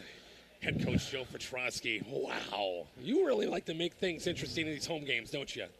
Yeah. I'm going to try to talk, I guess. Yeah, A lot of yelling as far as just trying to get, and I shouldn't say it, just trying to get things going. Man, I said in the huddle at the end of the game, and, I don't know, for the longest time in that game, we just couldn't seem to get things rolling as much as we wanted, but we did late in the game. That was what I really emphasized to the kid. Our first half wasn't good. I'm just going to be honest with you. I think anybody there knows that we could play a lot better than that. We had too many penalties and just some mental errors. And went in at halftime, ironed it out, came out second half, and, we always preach four-quarter football. And I just feel like late in the game we were able to, our defense stepped up late in the game and just kept pinning them down there, and our offense kept chunking away. And then I'll tell you what, Patrick Gross stepping up there, that was nails right at the end. I wish we would have probably called a timeout a little too early. Wanted to, we just forgot where we were. I just honestly forgot where we were at on timeouts. But he stepped up there, nailed it, and we were able to hold him. A great Bison win on homecoming. One thing was, you didn't play a good first half, but it was only 7-0 going in halftime. So you were still right there. That was our exact messaging at halftime. As frustrated as we were, as coaches and players collectively. I mean, this is all of us together. Obviously we were not pleased with how we were playing. And I looked at the guys. It's 7-0. Come on, guys. It's 7-0. Who knows where we could be at right now? And so I think that was the calming force for the guys that, hey, we got a second half ahead of us. And that's all we always want to be stronger in the second half than we are in the first half. And we did that late in the game. And I'm just proud of the guys stepping up and coming through. And like I said, I can't say enough. Patrick stepping up there, making that field goal. That's nails. That's hours and hours and hours in the summer. He's nailed that baby, and he went up there and did. I'm just proud of the entire unit on that. One more question before I let you go for the night. We saw York run kind of their jumbo package with Snodgrass. You brought your own little version of the jumbo package out tonight. That was pretty cool. I hope everybody got maybe a little chuckle out of that. I mean, everybody watches film, so hats off to Coach Berry, Coach Smock, and Coach Imus. We just gave them a little bit of a flavor of what they just run that so well, and that was such a long run they took us on it. But I really like that we gave our own little flavor to it, and were able to just grind it out. We were able to keep the field position at the end and did enough to pull it out in the end against a great program. Anytime you can beat York, two great programs here, just proud of these guys for finishing. They just finished the football game. And we didn't do that last week, and we said that in the huddle tonight. We didn't do that against Crete. And I just knew this week of practice, we had a better week of practice. And no matter how, we obviously got a lot of discipline as far as the penalties and things of that nature to get back ironed out. But that, I go back to experience. We just got to keep getting that experience and just keep getting better every week. Coach, thanks a lot, man. We'll see you in the morning, okay? Yeah, thanks, Rich. Excellent job. Head coach Joe Petrosky, a great Bison win here, 17-14 to move to 2-1 on the season. As the royalty being announced right now. I don't know if I'm going to have a chance to see who's what out here, but football-wise, hey, great way to kick off a weekend with a Bison win. They'll try to do it in Seward, a very good team coming to town next week, huh? Every week. Yeah. It's just going to be, we're going to get a couple of wins that we should be able to, just notch on the calendar. But every week it's going to be tough, and so definitely glad to get the win tonight for sure. Thanks to all of our great sponsors helping us out. Bison football here from Wyland Field. Again, join us, Coach's Coffee Club in the morning, live from St. Ertz Bakery and the Beer Rock Cafe, 8 o'clock. We'll talk more with Coach Petrosky and take a look at Seward next week and all the scores, highlights, football, volleyball, tennis, cross country, softball, golf. That'll be coming up on our show again tomorrow. For Kyle Delaville, I'm Rich Barnett. Thanks to Delaney back at our board. Super job as always. Have a great weekend, and thanks for listening to Bison Football. Hey, Rich, one thing. Okay. I'm going to stick around on YouTube for the royalty announcement. So if okay. you're interested in that, that'll be on YouTube. Very good. So your YouTube channel, it's going to be, Kyle's going to stick the camera, and you'll watch that. Otherwise, the rest of our listeners, have a great weekend, and thanks for listening to Bison Football.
All right, so we're getting ready for the royalty announcement here.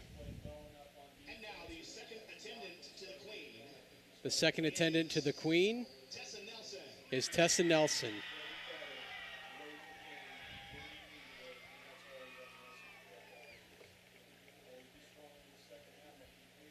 Second attendant to the King, Aiden Barger. Second attendant to the King is Aiden Barger.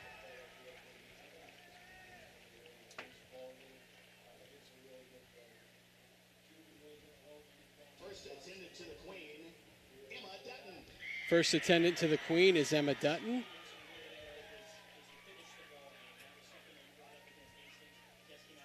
The first attendant to the King, Jarrett Walter. First attendant to the King is Jarrett Walter. And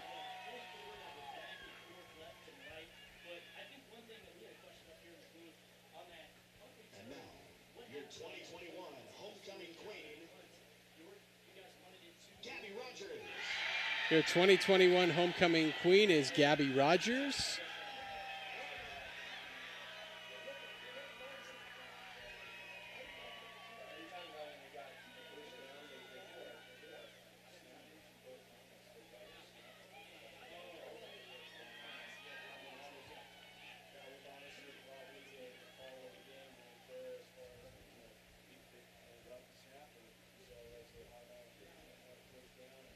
And your 2021 homecoming King, Nathan Renner.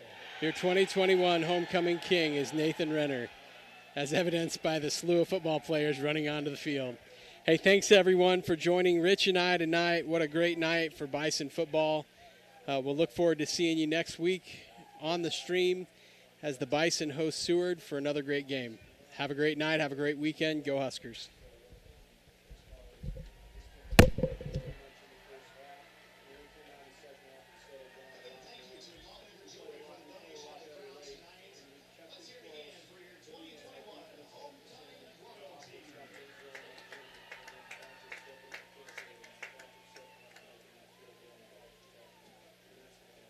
Yeah, definitely, and it took a lot for him to go out there. You know, he kind of been dealing with a leg injury a little bit, and you guys gave him a week off last week. He comes out, nails a couple of PATs, nails that big field goal for you. So I guess that's big for Patrick. But I think the thing we noticed too, York didn't have a lot of subs compared to you guys. You guys like to rotate a lot of guys in, and we were wondering when it was going to happen when York is finally going to wear out with the heat and the exhaustion, and you guys just keeping him out there at every play on defense, which is kind of something that your motto is, keep him out there every play. So I guess big thing, you know, Patrick getting a win tonight. What did you think of that, and then what did you think of your defense? We're always going to be, our foundation is on defense. I mean, we spend, obviously spend quite a lot of time on offense as well, but we're always going to be on defense. If we can just